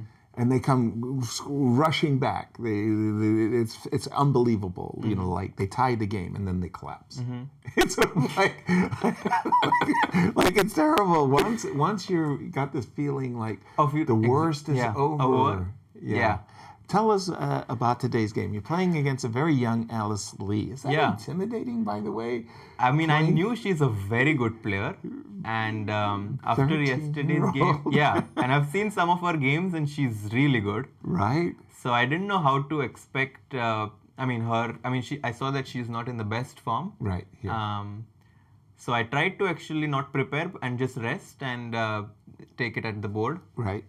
And she played this Petrov. Takes, very classical. Right. Knight c3, takes, rook a8, and rook b1, which is a slightly rare move. Okay. And I had checked it a while back, and the point is that if you go bishop f4, it's kind of a long variation, but it's a fun one. Bishop d6. Right. Knight g5, f5, rook e8. Rook e8. Rook e8. c4, queen d4, which was similar to the game, and now queen f5, the rook on a1 is hanging exactly. So that is why you want this line, and that is why you prefaced it with rook to b1 first. Yeah. Okay, that's and then nice. We reach this knight g5, and I was actually surprised by f5. Oh, I thought g6 is kind of logical. Okay. And then bishop d6, cd6, h4 is how I was expecting the game to continue. I see. So, is this theory, by the way? Tell me. There was some game of like Ivan Saric or someone like that I had seen at some point. I'm not sure if this is the exact position, but like when you have a feeling that you've seen this position somewhere. Okay. So g6 was more or less in your repertoire. She's played the and then F5. I took my time to find this very nice idea: queen f5, queen f4, queen d5, king f8, g3. And I was very proud of finding this. Yeah. Because the queen has no squares, and if the queen doesn't have squares, then you cannot protect the mate on f7. And of course, Alice, being very resourceful, was able to find this exactly, the whole tactic revolving around queen f6. And she was able to find this amazing knight b4. Right. Rook b4 c6, and I knew that it's going to be a long game because she's so tenacious. Wow, c6. And now we had some fun lines because instead of queen c6, I briefly considered knight h7. Yeah. King e7. Yeah. And queen d1. Oh boy. Okay. So the queen is hanging. So let's say queen f5. Okay. And now something like rook a4 or rook b3. Rook a4 or rook b3? What is your... Maybe rook b3, the problem was that queen h7, yeah, rook e3, yeah, king d7, rook e8, king e8, queen d6. I'm a pawn up. But if you just go one move ahead, you see this queen b1, queen e4, and why the queen endgames have a drawing tendency. Yeah, you don't have any chances of winning that one. So rook a4 was other funny little move after queen f5. But I was like, okay, the game is getting too much out of control. So be careful. Okay, so you didn't go for that. Instead, you went for queen takes c6. And the crazy part is check. And bishop b4. Yes. What had you intended? So bishop b4, and I saw this amazing idea, queen d5. Bravo. So now the queen would love to come to f4, but my pawn on g3 is like, no. No. And Yeah. rook e7, which is, seems like black is holding on. Yeah. And now suddenly queen to f5 and white mates black. Right. So queen f5, king e7 was the only defense, which Alice saw as well. She calculated really well after the game. She was telling me some variations and I was like, wow, that's exactly what I calculated too. Right. So queen e6, king d8, knight f7, king c7, queen e8, queen c4.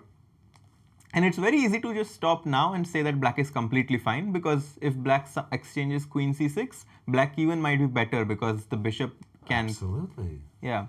But if you just go one move ahead, you see queen d8, king b7 and queen d7 check.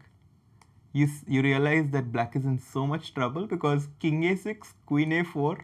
Oh my goodness. And black loses the queen because king b7, there's knight to d6. Oh, that's dirty. That is dirty. That's lovely. That is. Oh my goodness.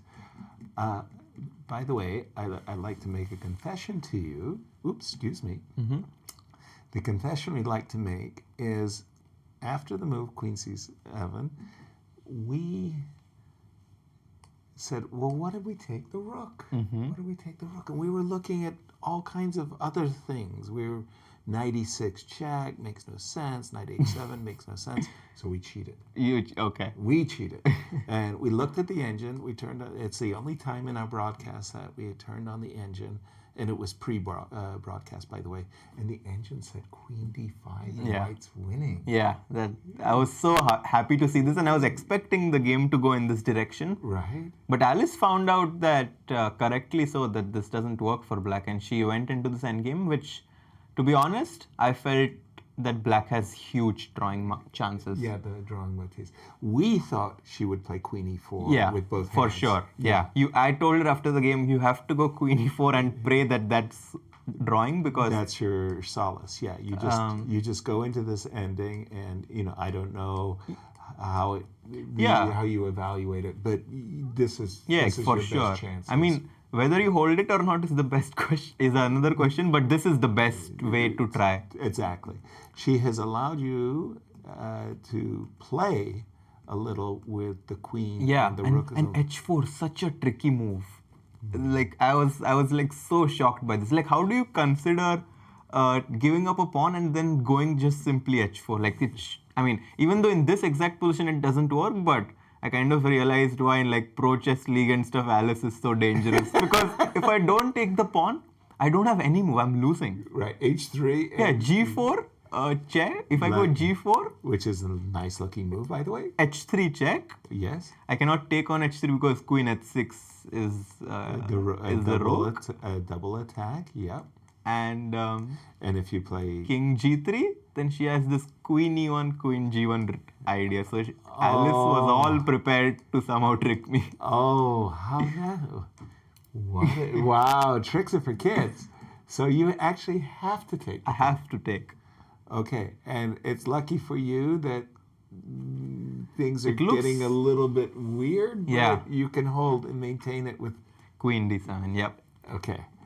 And finally, you're back on track a little bit. Yeah, and this position, I mean, once I saw queen d5, I knew it has to be winning. I didn't even spend that much time, because once the rook, as we all know, that once your rook is behind the passed pawn, it should be winning. It should be, yeah. And indeed, you went on to win it. Raja, thank you so much for coming on the show. How do you like the tournament, by the way? Have you enjoyed the playing? And it's always a pleasure to play in these St. Louis Invitational tournaments, because the organization is so good that all you have to do is come down and play and prepare. That's the one thing that all chess players want to do. Yeah. And I was actually in India right before this tournament. Yes. But I was like, I'm not going to miss this tournament. So I flew back to St. Louis just to play this tournament. So that's how much I like it. Thank you. Thank you for that. Also, right now, I think there's an enormous celebration in India regarding Gukesh's successes. Prague. Yeah. Ergasi, everybody, the Indian chess is Booming. flourishing, Yeah. booming. Just a few words about that, if you will. Tell the Western audience something that they might not know about the Indian chess boom. So the chess boom kind of primarily is in the southern part of India, where Arjun, Gukesh, Prague, and also Vishwanathan Anand, who kind of has revolutionized and made chess popular enough that you can make a profession out of it. Exactly.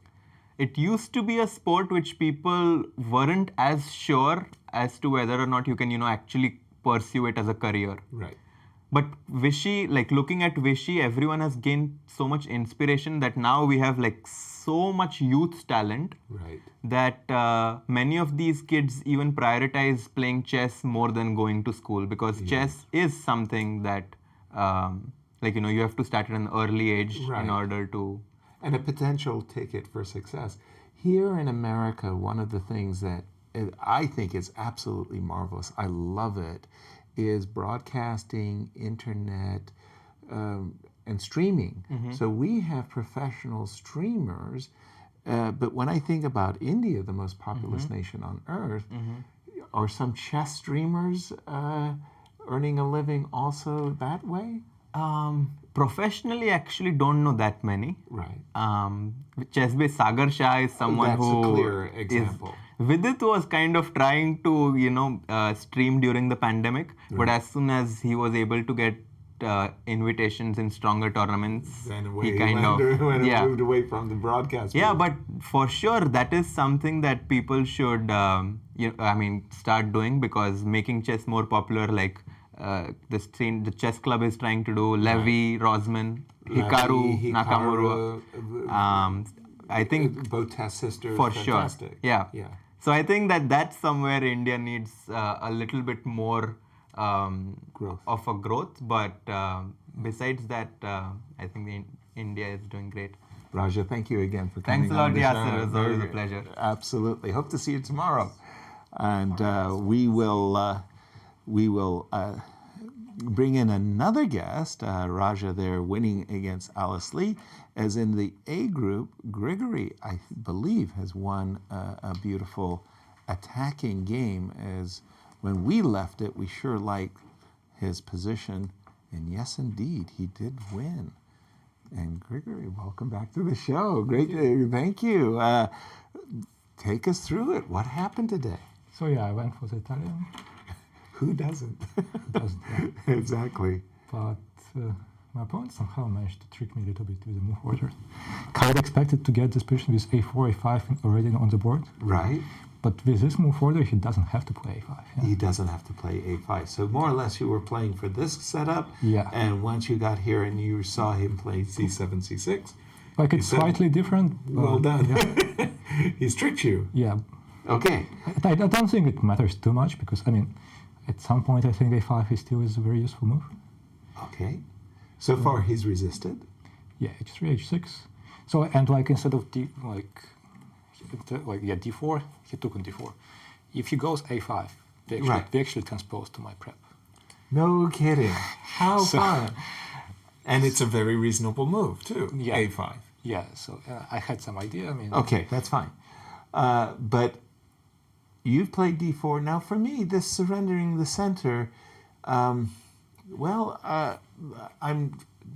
seeing this position for the first time. So just tell me, because they play these positions, and I never know if it's good to play d4 or not. No, I mean it's very difficult to judge. Yeah. So rook e8, you just Rook e8, I thought I maybe can play knight c4. knights. Is e4 hanging? Am I blundering something? Sorry. Knight c4 now. Knight takes b6. Okay. Takes b6. Queen takes d4. Queen takes d4. Fair. I'm not sure still. There's Okay. c5. c5. Yeah, it's always this issue of the e4 pawn being vulnerable or not. But Yeah. this is a different ball game altogether, because what happened in the game was so exciting. I definitely want you to get into some of those critical moments We saw... So like knight h4, I'm not sure about the move. Maybe like bishop like knight h5, bishop b1, maybe bishop a5 here. Bishop a5, just to keep... Just pinning. And Yeah. maybe it's not so easy for me to untangle. Gotcha. Because like I don't really have a good square for my rook. Like if you put your rook on e2, Yeah, I for mean, example. I don't really want to close this diagonal for my bishop. Close, yeah. But you need to knight f1, knight Yeah. g3. You need to get stuff going. We saw the moment that you have played e6. And Let's we go back before sorry. f6. Yeah, like knight h4, knight f1. It's Yes. a very funny position, yeah, because like you usually teach kids like, that you need to develop pieces. Yes. And I have literally almost all my pieces on the first rank. Very clever. But the funny thing is that basically all my pieces are developed. It developed. Like the bishops on b1 and c1, I think Are working? That's also the best squares. Yes. Like even the c2 square would be worse for the bishop because sometimes I want to have this square for the queen. Exactly. Your So rook on rook is ready a1 to is go not via working, but it is ready to be It is ready developed. to join. Like Your rook on e1 is good, and your knight on f1, even though you might say we can improve it, we're about to improve yeah, it. both the rook on a1 and the knight on f1 like one tempo away from getting completely into the game. Exactly. That is actually a very insightful observation that while all your pieces are in the first rank, they're effective. They're effectively placed. Remarkable. f6. Let's get to f6 the felt really wrong to me. wrong. Yeah. And e6, and then Queen suddenly e8 I think is literally the only move because I had two big threats. big threats. E7, and yeah, And also g3, yeah. exactly. So queen e8, we got to this moment, and I was really pleased with your move. Well, f5, like you can't really play like that. Yeah, like I think after queen Queen c2, c2. Yeah. like No, I think it was rook a3 that we really liked. Sorry, please Yeah. continue. Yes. oh wait, like how did the line go? No, I think instead of h5, I was considering bishop a5. Instead of h5, Yeah, you were bishop a5. considering bishop a5. Yes. I think this was like much more resilient. Okay, bishop d2 takes, Queen takes h5 now. So trading bishops. Yeah, and my idea here was knight e2. Knight e2. Not Intriguing. an easy move to spot. No. But basically, black has two moves, knight takes e2 and queen b8. Okay. Let's start with knight e2. Okay. Knight takes e2, I go rook takes e2. Yep. And I have two threats, bishop takes g6 and queen e1. And black cannot really defend against both of them. Right. So queen b8 should be played instead, like instead of knight takes e2. Okay. Knight e2, queen b8. Yep. Knight takes f4, Knight takes f4. knight takes f4, g3, Okay. bishop g4, let's say, Uh-huh. knight h2, knight h3, it's only square, king g2. And then I think I eventually win the piece directly, like queen d3, Yeah, but this forcing is, f5 and then f3. yeah, but this is a position compared to the game. Yeah, You might dream that I've got, I'm not material down. I wasn't and- like too confident about this. But Right. I should be winning. But bishop a5 was in your position. I think it's like the only chance, most tenacious. h5, queen c2. I thought this was a really nice move, and knight g5. Yes, it just looks so bad for black. Ah. Bishop f4 I think like was a good practical solution. We were looking at rook a3. Yeah, but I think just queen d7 still. Oh, wait, bishop a5 is also was a move. Bishop a5. Like, I kind of just wanted to avoid these ideas altogether. I guess Good bishop point. d2 is still a move. Yeah, good point. All right, I like I mean, what I you just did. decided to no, calculate, like, yeah, What you did very seriously directly. was so And straightforward. rook a3 was a very aesthetically pleasing move to make. Yeah, exactly. Exactly. That's definitely our view as well. And not only was rook f3 aesthetically pleasing, but so was this one. This one was very, very nice. Now we got here, and we were tempted by so many things. Yeah. It's all good. It's all good. And you did the most practical. You I just think so, yeah. and we took. I think it's just a very clean way because I'm just taking all the pawns. Exactly. This was our view. Caleb and I had been looking at this, and we just. Let's go back, like before Queen D6. So there's Queen F7. Queen F7. Yes. Queen G5 was played here. Okay. Knight F8. Okay. I mean, maybe many things are winning, but I think the nicest is Bishop G6. Not Bishop H7 check. Oh, Bishop H7 is probably also winning. But Knight okay, H7, but, yeah, Rook F7. Rook C7. Yeah. But Bishop G6. Now that's a stunner. That's very nice. And of course, the idea is Queen takes G6, Rook takes F8, and if you have to move the Queen, well, then Bishop F7 and Queen H5. Bishop G6. That's because the knight just came from G6. Yeah. So again, very aesthetically pleasing. Queen D6. You took all the pawns. And Black just has no moves, yeah. Very, a fine attacking game. You're in great shape. You're half a point out of first with tomorrow the championship round coming in. How are you feeling?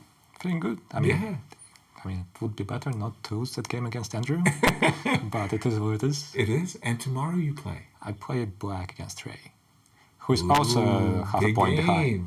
Like in some sense, it like reminds me of the situation in the candidates before the last round. Right. It's like there is a leader, half point ahead. Yes, good. And then there are a few people behind. Right. And they're playing against each other. And they play each other. So yeah. Well, we won't hold you up. Get prepped, and thank you so much for coming on and sharing your thoughts. That was Grigoriy, everyone, who just played a really, really nice win against Temur, and that was good stuff. Very, very good stuff. And to recap for everybody, in the A group, on the top three boards, we had draws. We only have one game left, and it was funny. Caleb, I was saying that one of the things you're never going to get to play is D5. How did that happen? Theodorou got through, but does it come at a cost, maybe? Mind over matter. You might be losing some stuff. This game is very interesting, but unfortunately not super critical for the standings. Right. Meanwhile, in the B group, important things, I think, are happening. So let's check in on that key matchup between Begim and Andy Woodward. Yes. Because Andy still putting on the pressure, I think. When we left it around these parts where we had seen the move Bishop G5, Rook D7, and Rook D7. I loved everything that Andy had done up to this moment. You had mentioned a Knight B4 opportunity. I wasn't. And my only complaint is with the clock, but if he keeps playing good moves, hopefully. Yes. By the way, this last move by Andy, Queen E7, comes with a little bit of a sly idea. The sly idea is, again, I look across the board and I say, what are your trumps? No, I can't allow that. Whatever your trumps are, two bishops, I got to get rid of it. So he played Queen E7 with the idea of Bishop H4. The bishop would be pinned to the rook. So Begim said, okay, I get it. Sidestep that one. I'm going to meet Bishop H4 by moving my bishop. Ooh. Rook D8 is not the most intuitive one. That is a little bit confusing. Well, you must be looking at some bishop F5s and stepping out of this light square. But first impressions are you should be winning with a direct attack of sorts. Why not Rook F D8, take the D pawn? Just at least double up on that. Wow. Okay. Because of time trouble, we can't be too critical. Sure. You just play as many good moves as you find. You mentioned that maybe he's looking to play. He's looking to play knight to f4, and maybe he sees bishop f5 as being a tickle. So he played rook back, g7, g6. Yeah, so queen d3 was maybe a little bit of a threat. So he preempted the mate threat, but understood. You've said this a few times this broadcast. Wait for it to happen. Yeah, let your opponent invest the move. So I don't know what's a useful move. a6. let them play queen d3, then you play g6. Another move I would find very attractive is knight f4. Yeah, this is what we were thinking the point was. Yeah. It also stops queen d3 if you had a mind to do that. And then on a good day, queen here, give me the pawn, and or queen here. Andy, again, let's not be too critical. He is under a little bit of time trouble, and he played rook to d7. Begim says, okay, you're low on time. Very hard for white to create a threat, so she played ace. Gain some Rook space. h8. Rook h8, bishop f3, a6, and this is where we stand. Okay. This is live. Yeah, and I think this is a winning position for Andy. Again, I think it's it, all about composure and time trouble, and what can he do? Well, it's all about this king. So for me, I want to play h5, g takes h5, and I want to put my knight in such a way that I can keep the h file open. So ace, he played a6. He did. Yeah, you wanted h5, and I think that's a fair point to make. You know, from Andy's point of view, the one thing he maybe does not want to see is b5, followed by d5. So I'll give him the benefit. a6 is okay. a4. Andy, why aren't you playing h5? Sorry, just what on earth am I missing here? Takes knight f4, d5? d5. Can I be... Why not? Right? Rook takes d5. Yeah, bishop takes. Rook takes check. See, this is where... Looks like I'm losing all my stuff. Yes. So King g1 is 92 at the very least. Right? That's winning. Ooh, yeah. That's just winning. Just winning. I liked h5. I loved h5. a6, okay. Okay, fair. But bishop h4 does seem a bit odd. Okay, but by the way, don't forget he does get 30 seconds with every completed move. So after a5, bishop h4, bishop e3, he could go bishop g5. Yeah. Gain the minute on his clock, then go h5, and woohoo! And by the way, we've got the cameras on now, and he looked calm and composed earlier. I think I'm seeing some stress. As you see the time tick down, underneath a minute, just 42 seconds left.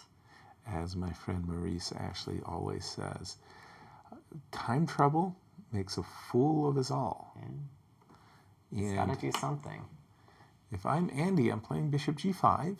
There you go. And I remember the wise words of Dr. Elad Mishkashki. Same move faster was better. Same move faster. I'm playing bishop g5, bishop f2, and I'm playing h5 with alacrity. It's the moment of truth, Andy. Let's do it. h5. h5. And again, you know, White's king has no pawn shield. Yeah, I think he's... Open up the h-file. He's just got to be concerned about that knight leaving e6 and these potential discoveries on the dark squares. But there's always bishop back to f6. And every... Not only does that deal with the check, but it deals with it and attacks a queen. So should be okay. Yeah. He's just got to make sure. Right. 20 seconds on the clock. No way. He's reaching. And he is down to 13 seconds. Let's see. What is it? No, he plays some very strange move. Rook c7. That's... Okay, he's losing the thread a little bit. A bit too defensive, I think. Yeah, so I think he's seeing this b5, this d5 idea, and he's really trying to just stop it. But it's ghosts. It's ghosts. Against this competition, you can't win without, at some point, taking the leap of faith. Right. And saying, that's it, I don't believe you, h5 is good. I know you're saying you have threats, but I don't believe it. It's time for me to win the game. Exactly. And by the way, I think there are many, many ways of skinning the cat here. Let me show you another one that I really like, bishop f4. Let's just go b5. Let's go queen g5. Let's go takes. Let's go h5. And this is kind of again, you're getting your queen over here so that you can take a rook, and I'm going to take a rook, make a queen, do whatever you want. Right. It's not going to matter. And it's all about opening up the H file. Now, again, I don't want to be too critical of Andy's play, but this is a little bit too passive for us. He's going to have to learn to go with the aggressive tendency. Yeah, Begim's putting the pressure on, playing quickly still. So bishop back to h4, queen b2 was played. Okay, so she was like, I've got nothing to do, dude. You're preventing me from doing even anything. So b5, you're going to take with the tempo against my queen. So I'm going to move my queen, says Begim. And then they did this little repetition one more time. And there again, we go. Moment of truth, Andy. He's got to pull the trigger. H5. I like your bishop f4 as well. I love it. Bishop one thing f4. I do like this bishop on g5. Just, pull the emergency cord. I can bring my bishop back to f6. If some weird check happens on this diagonal, I can come back. But Caleb, hold on a second. Time out. You were saying whenever you move your knight, you got to worry about the diagonal. Yeah. Now I'm not moving my knight, so you got to be proud of me. You got. That's a good point. I like the line. Now, a moment ago, I was sacrificing my c6 pawn. I was sacrificing my rook. The diagonal shut. There's no diagonal. Well, something strange has happened. Andy's bishop is on g3. Okay, so he went bishop to g3. So it's kind of funny that I was... This looks pretty good, right? Well, I've been trying to play bishop f4 so I could go queen g5. Now he just wants to go queen h4, so that looks pretty good. Yeah, that looks pretty good. I like that move. Again, in fact, I like it a lot. It doesn't land with quite as much punch unless you get that h file open. Yeah, but the problem is, for Begim, the problem is black's pieces may not need anything else. I mean, it might just be infiltrated. Like, for example, king h2. Not saying it's a good move, not saying it's a bad move. Queen h4. I'm on board. That's the plan. I'm not saying it's a good move. I'm not saying it's a bad move. Knight f4. Yeah. This is where, I don't necessarily need the H file. Maybe I can just do it, in the most brutal, direct way. Looking good. It's all looking good. By the way, Andy's coming into today's game with a half a point lead. He's tied with Steven for the lead. Pardon me. He's tied with Steven. That's another critical game. Steven up the piece against Melik, but still trying to break down that fortress. We can maybe leave for a second with Andy. By the way, Andy's doing great because he's now got his bishop to f4 under even better circumstances. White's king is on g2. This is instant. This does it. This is the winner. Because remember, I was trying to get my queen on g5. He can go h5. Now we do it with check, and let's see what is his plan. He's on the move. He's got it. All he's got to do is play h5. It's go time. Got to pull the trigger. Let's go. Oh, h5 on the board. I mean, if you call it now time after time, they don't play it. You start to wonder. Okay. Now I think maybe we can step away. I think Begim will take some time and try and find a way to put up the most resistance here. By the way, we've got a question from social media. Yeah, absolutely. Okay. Another question from Stump the Masters. chat room. Patrick. Yasser, when you wanted to play a closed position but still wanted to win the game by outplaying your opponent, what did you go for? Closed positions. Well, those were pretty easy. Those were kind of a ballywick. I enjoyed the French because that just kind of closes the position. With the Caro-Kann, the problem is they could take on d5 and c4, play the Panov Bogdanik. You don't get the closed positions. Against d4, if I wanted to shut down action, Nimzo Indians, Czech Benonis, they were fun. But in reality, White has to comply a little bit. Because basically, if White plays e4 and wants an open game, he's going to get it. I mean, you have to really start taking some risks. Like, I don't know if you saw Fabi's game against Ding today. No, I did not. Fabi took some real risks in that opening. Okay. And, I think he played some like knight f6, d6, g6 type modern setup. But the one thing to the viewer's question is that why I was attracted to closed positions. And let's be very clear about our definitions.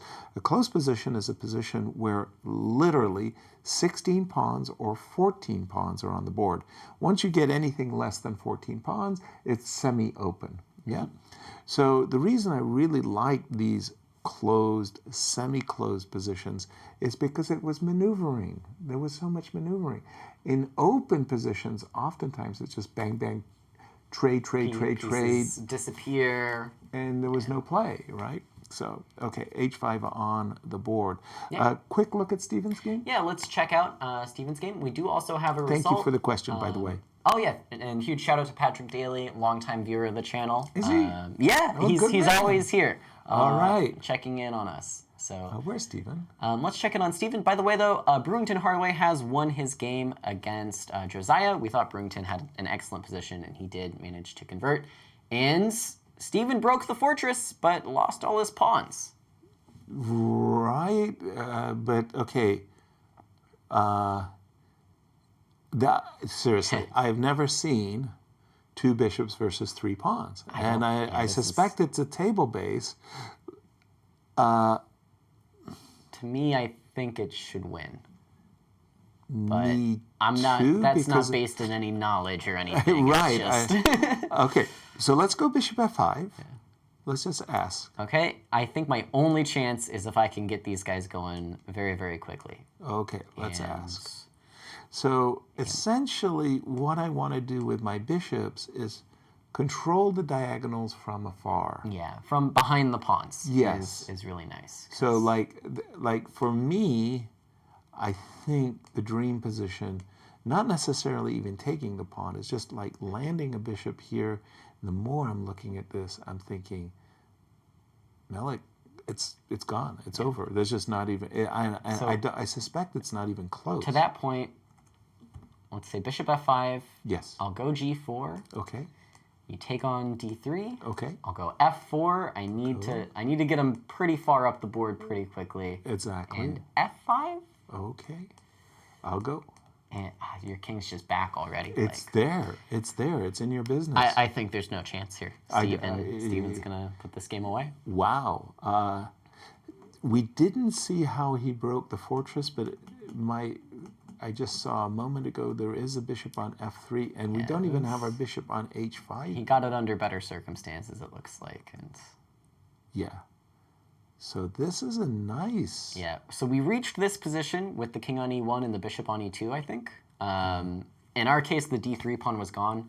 Right. And this is where we stopped and said we think black did it. Yep. And Melik agreed, so he gave up the bishop, but now... Yeah, this is... now that we're here, it's not pretty gonna be, easy. Yeah. Back to the Begim game, if Of course. you don't mind, because that is action. It does mean pressures on Andy Woodward to crash through here. Oh, just a little bit above? Yeah. Yep. And h5, he did play h5. Rook h1. Okay. Take on g4. Take on g4.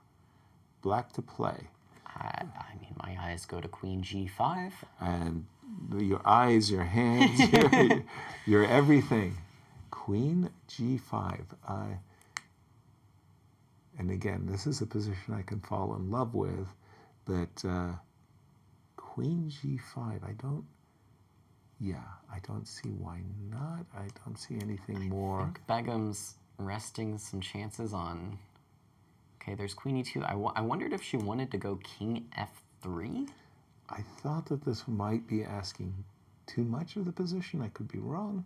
And I want to make room for queen f4. whichever way you go with the bishop, I'll have to go the other way with my bishop to try and guard. Well, now I can't, but what if I take the bishop? How? Just queen takes. Your rook on h1? My rook on h1. I agree. Yeah, I will take your queen. So I want to play Bishop d2 looks nice. bishop to g. I wanted to play bishop g3, queen Then e3. the queen gets in. Yeah, but I thought king f3 was asking a little. It was being a little too frisky. Well, I think this is Queen e2. also pretty frisky. I mean, Well, like, I'm defending the bishop, but I mean, bishop takes e5. Fortunately, doesn't win. right. I mean, but if you could play knight takes f4, that would be one of the greatest moves ever. It'd be pretty nice. So how do we make this happen? Right? Again, I'm thinking about bishop d2. It's ugly. It is really ugly. Okay. Now, what else can I do? I'm not a happy camper. Sometimes you just turn your eyes and Gotta play something. Gotta do something. So I can give the check if I want. I think I do want to. Check. Yeah, knight f4, king Then f3. I've got king f3. And I might just step somewhere with my knight. Just knight d5. And You've got everything you want. You've got the attack. You're pawn to the good. But I didn't play checkmate. But you so didn't play that's checkmate. Huge points to And- Begim for finding a line where black doesn't play checkmate. Right? It's nice. She yeah, has and played queen e2, and Rook this is c8 is a very nice move by this is what by I wanted Andy. to say. Yeah. That for Andy, the rook on c7. Remember, when you're attacking, make sure everybody gets an invitation. You want to be able to recapture on h8 with the rook, not with the king, and then life is good. So I love this move. Rook on c7 to c8, and Begim, pawn down, exposed king, is got her only ally is the clock. Yeah. That's By the way, something really funny. Please. Let's say you played a terrible move with black last turn, like rook d7 or something. excellent. Let's play terrible. I think black's queen is actually in danger. If you go rook takes h8, rook h1, bishop h4, suddenly there's danger. Right? Yeah. Bishop h4, and then h6 is your only square, and bishop f6 is there. And Exactly. it's like game's over the wrong way. Didn't expect that. Yeah, the point is to say Begim definitely putting up a fight here for Andy, but rook c8 keeps everything together. A very attractive move indeed. Begim, Just to her avoid- credit, goes queen f3 very quickly, and pressure's on Andy again. 50 the- seconds left, got to make a move. I love it. Got to make a move. Again and again, risk of repeating myself. Make sure everybody gets an invitation. You're attacking. Attack. One note I've learned from my career against some players much stronger than myself. Whenever I'm playing a Grandmaster... Oh, by the way, Steven has won that game. Melik has resigned, so we do have a result there, which means Andy needs to win to stay in the lead today. Our senior champion is not having a very successful tournament. Melik, that was an undeserved loss, but hey, Steven, take it. Sorry, you were about to say. Yeah, the point I was making is... Grandmasters. Playing Grandmasters, whenever they're playing really, really quickly, usually it's a bad sign for me. Yeah. It means I was going to say it the other way. Whenever they're playing, like really slowly, like we're just out of the opening and then they tank for like 40 minutes, usually what that means is I've played a move that they think should be lost. Oh, no. And they're sitting there and trying to calculate the win. But on the other hand, if at some point, middle game, they start playing very, very quickly and trying to get up on the clock, it's because they're not so happy with their position. They're thinking, if I play quickly, get up on the clock, then he'll make a mistake and I can get in the game. But the point is, I think it's a really nice tactic. When you have the worst side of the position, if you always want something for your struggles. A lot of times you try to get it on the board, you take a pawn and try to run away. If you can't even do that, you get up on the clock. And then that's your compensation. Your chances will come. Exactly. Begim, doing her best to be cantankerous. She has played the move rook g1, not that she has any great ideas, but if you play rook h8, her trick, can I put it like that? Rook takes. A moment ago, you could play pawn takes, but now... Your king's on a bad square. There is this cheap trick in the position for Begim. So rook g1 And in case you play rook to h8, rook takes h8, you take with the rook and king g1. Andy, I believe, took on h1. Yes, that's what I wanted to say. That after the move rook g1, the rook on h5 is actually on pre. So let's play rook takes. And Begim captured very quickly, and Andy on the move again. Rook? With the rook? I think so. Okay. But maybe we should refresh. And rook h8's on the board. So rook h1, rook h8. I've got no time for Andy. Well, he's down to his last seconds. Maybe we can see on the camera how much time he's got left. 33, made that move with 3 seconds on his clock. So that's 3 seconds. a little scary, That's but cutting a very fine line there. Rook h8. And again, power to her. I think it was because Andy kind of gave big. If Andy had played that h5 knight f4 business, I think it was all done. Looked nice. She's kind of still. It's not fun. It's not fun. Let's face it. Rook takes, king g1. It's not fun, but you know where there's life, there's hope. Let's put it this way. And the game's not done and dusted. Yeah, you know, Black does have this pawn in his back pocket, Right. and it's not gone. It's not gone. But it's not a fight. checkmate. Yeah, exactly. So I think we're heading this way, and Andy still has some work to do here. Indeed. Quickly. Yeah, let's see if any other games remain here in the B group. So Right. we do. did miss Brewington winning that game against Josiah, but we thought he had a very nice position. For the longest time, Yeah. in fact. And our last game, Irina Krush against Akshot, is also in its final seconds. Wow. And 1, 2, 3, 4. 1, 2, 3, 4. I mean, just counting the pawns, should be a draw, but Look at the pawns. Isn't Irina's pawns a little bit more advanced? Does she have anything?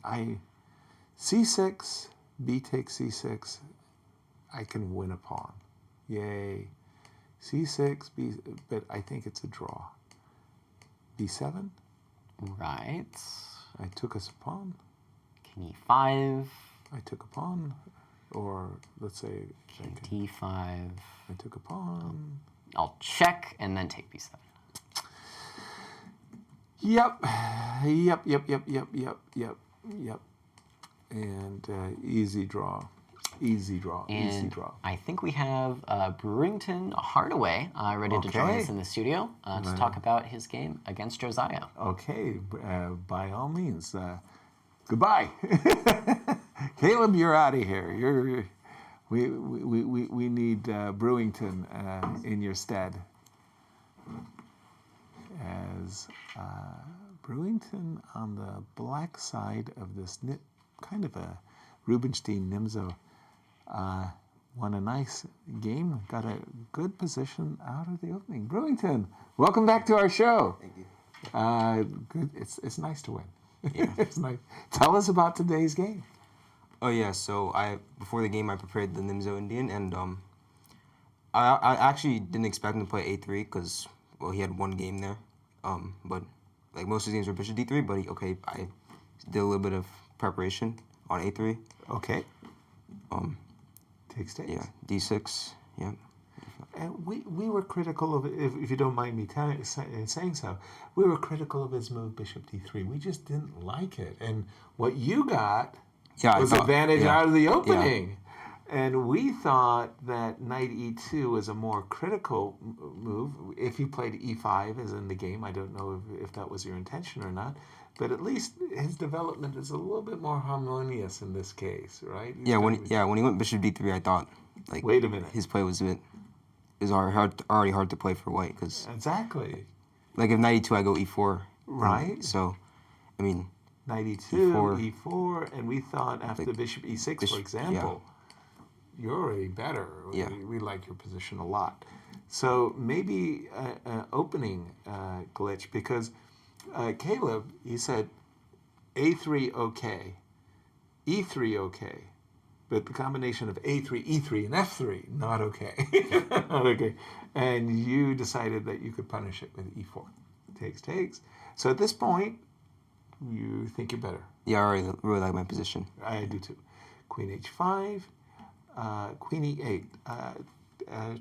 Tell us about that move, because I was thinking you were going to play F5 at once. No, well, if F5 I thought takes, bishop E4, F4, Queen D5. Yes, exactly. And I thought this was a dream for you. King, Queen takes E4. Bishop. I want you to take on B7. Please take on B7. Oh yeah. This looks, this looks pretty good. I got some plan. If you ever plan a bishop on E4, it's dancing in the streets. If he doesn't take on F5, then Knight D7. Knight D7, the same thing. Your Queen E8 move is okay, because actually that became very useful, as we'll see in the game. So nothing about Queen E8. It was just that I thought you were going to have to play F5 anyway, do it at once. You saw Queen D5 check. You didn't want to sacrifice the pawn, and we got here. I loved your position at this moment. And here. And I thought this was a kind of a desperate move. You did too, I suspect, right? Yeah, I didn't really see what else he was going to do. Exactly. Here you took the pawn. No criticisms about that. But we also thought Queen A4 immediately. Queen A4, yeah. Yeah. Does he have a good move? Because honestly, we were looking at each other saying, ugh, what is White supposed to do? Because you want to play Bishop E6, and you want to play Bishop C4 and dominate everywhere. What you did was very good. I just thought like if I can take the pawn without him having any immediate punishment, then like let's take the pawn. Yeah. Being a pawn head is good. So tell us what's going on here. Now you went Queen A4. You're aspiring for another pawn, Bishop A6 or Queen B3. Those kinds of things are on tap. Let me know when a critical moment is coming up and you kind of maybe double guessed yourself. Yeah, here I don't know. I don't think Bishop A6 is a bad move, but I just spent way too much time like over the next few moves, and then like I really wasn't that complicated. I don't know why I spent so much time, but no. We had a famous player from the Northwest, Dr. Elad Mashkowski. He was a professor at UBC, and I've been telling our viewers that he had an expression I liked a lot. Same move, faster was better. So Bishop A6 was a good move. Just if I played it in 2 minutes. Yeah, you didn't need 20 minutes to convince yourself that it's actually a really good move. And here, okay, again, White is just struggling to make moves. Queen C2, Bishop F3, Bishop takes, and your 2 pawns up.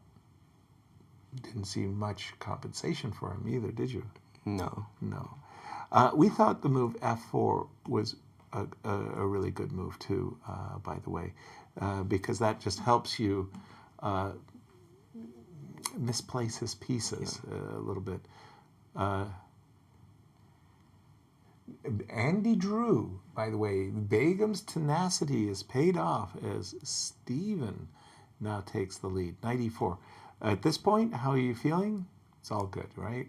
Yeah, I just had like no time, so I was a bit nervous. Yeah.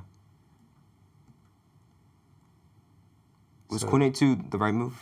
Because I got Queen C2, Queen C2 Rook E1, right? Yeah, we didn't see this part of your game, but looks you got to get out of the pin, right? Makes sense. You cover E8. Boy, you're a pawn grubber. You're winning my heart. Actually, I completely forgot he can go Rook C1, and I lose my A pawn. Like, oh no, you lose your A pawn. Yeah, I didn't. I may have rushed that decision, but I should have just went Rook F8. Oh wow. But I mean, I still think Black has good chances. I don't know if it's winning, but so good chances. I think that's the best way of putting it. Good chances. Yeah, but like he also had like 37 minutes. So like, I think he should have spent a bit more time like, thinking about how he would defend it correctly. Right. And now here you just want to escort your pawn home. Yeah. Yeah, I thought he was gonna go h4. Ah. Maybe. Or was it in the other? I think h4 is here. Well, you do have the right colored bishop, right? So if you take the pawn, and if you win the rook, don't you just win? Oh yeah, I guess you can't get rid of my pawn. Yeah, because my bishop goes on d3, and yeah. And you just, so long as you maintain one h pawn. So he went king to g4. Yeah, and then king h5 I think just lost. Yeah. Yeah. Now you have bridesmaids. Bishop e2. Yeah, I think he missed his king d2, king e1 idea. Because his idea was that if I pushed like b3, let's say. Yeah. Like instead of king d2.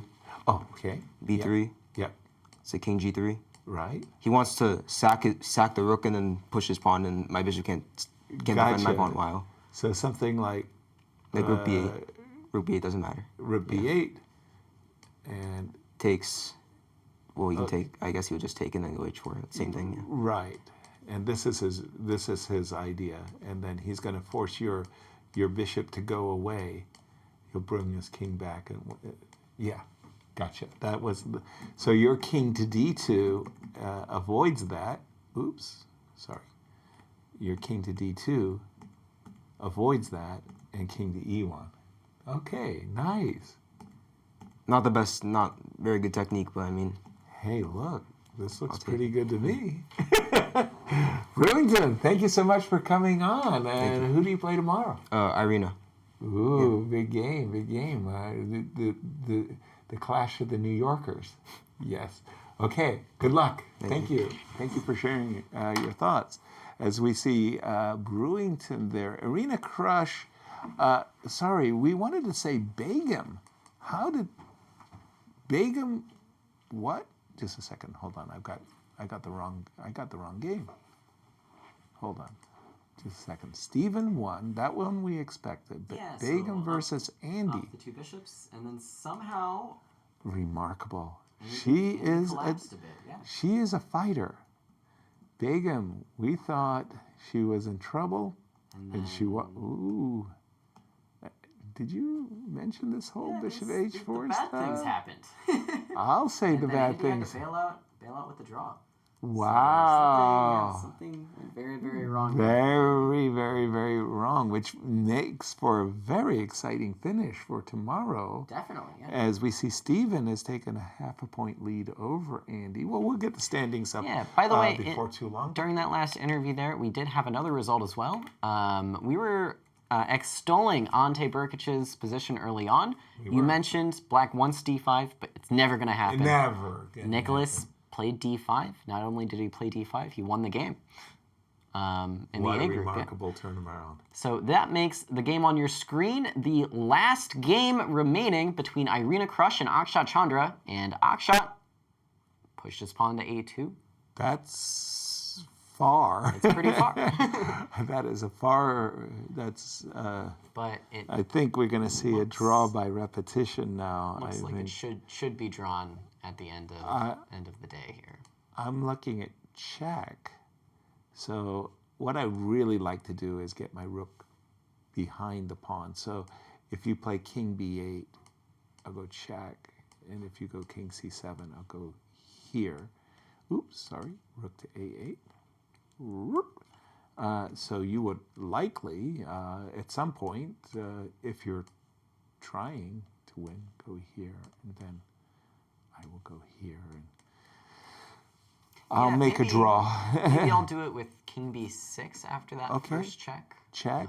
Oh, sorry. So let's go check, and let's go king b7. Let's go check. Let's go king b6, and let's go down.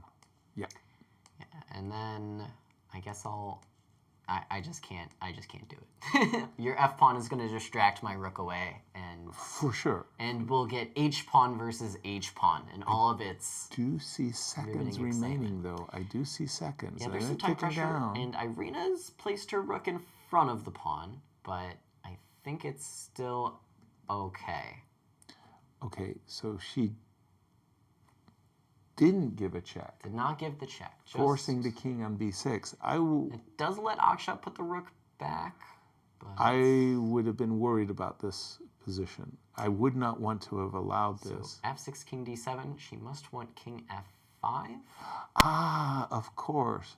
So, right, of course she does. So king d7.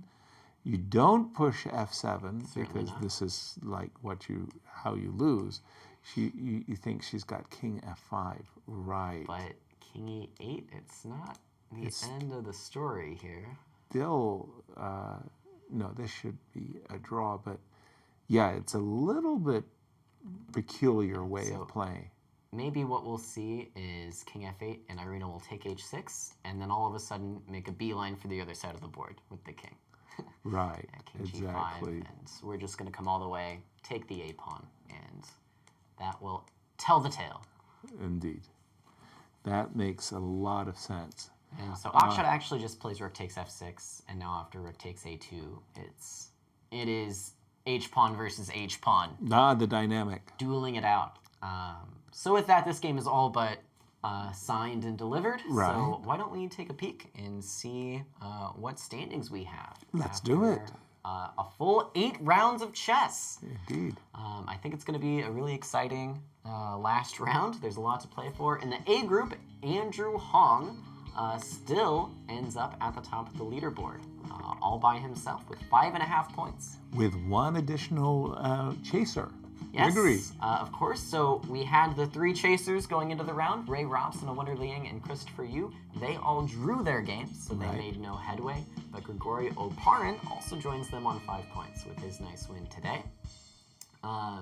So really, it's a 5-way race for first. Could be a lot of different things. A playoff not so unlikely tomorrow. Exactly. Be interesting. Reminding everyone that tomorrow's games will start 2 hours early, but continue. Tell us about the standings for the B group. Very surprise draw by Andy and a very surprise win by Steven. Yeah, so Steven, what's the phrase? Grinding something from stone. Right. Getting it through. Getting against it done. Melik. Meanwhile, Andy, very nice position. Started launching an attack, but then at the last second, Faltered. Begim broke through, and Andy had to force a repetition. So with that, Steven is our clear leader heading into the final day, and it's not exactly a 5-way race in the B group, but still a few different players could find themselves in a playoff, could find themselves in clear first even. Yeah, on the podium there, as we see 4 players likely to take gold, silver, bronze, as we do see Irina and Akshat making a repetition with their kings. Yep, moving back and forth, and I think they'll agree to a draw. Yeah, as a rare treat, I think we'll get to see the final handshake of the round before we do our sign-off. Right. Usually there's always 1 or 2 games. I mean, we can't go all the way. Yeah. And I feel like it's been 5 times now. Can we get the arbiters involved? Right. Maybe. Sometimes you get this funny thing where it's like, no, you claim the draw. No, you claim the draw. Yeah, it's all on you. And there's the last handshake, and that will end our 8th round. Well, Yasser, it's been a ton of fun. You mentioned it once, I'll mention it again. We start 2 hours early tomorrow. Yes, we do. So don't go anywhere. Make sure you set your alarms. You can view the games at uschesschamps.com starting at 11:30 a.m. tomorrow, and you can view our broadcast starting at 2 o'clock. And we'll be on till the bitter end, till we have our clear winners in both groups. Yes, we're about crowning champions, and there would be a playoff in case of a tie for first. That there would. Thank you, as always, for joining us at home. It's been a pleasure to bring these games to you. And we'll see you all tomorrow. Good night, everyone. Wow, another great round. This has been a presentation of the St. Louis Chess Club. Any reproduction or distribution of this content without the express written consent of the St. Louis Chess Club is prohibited.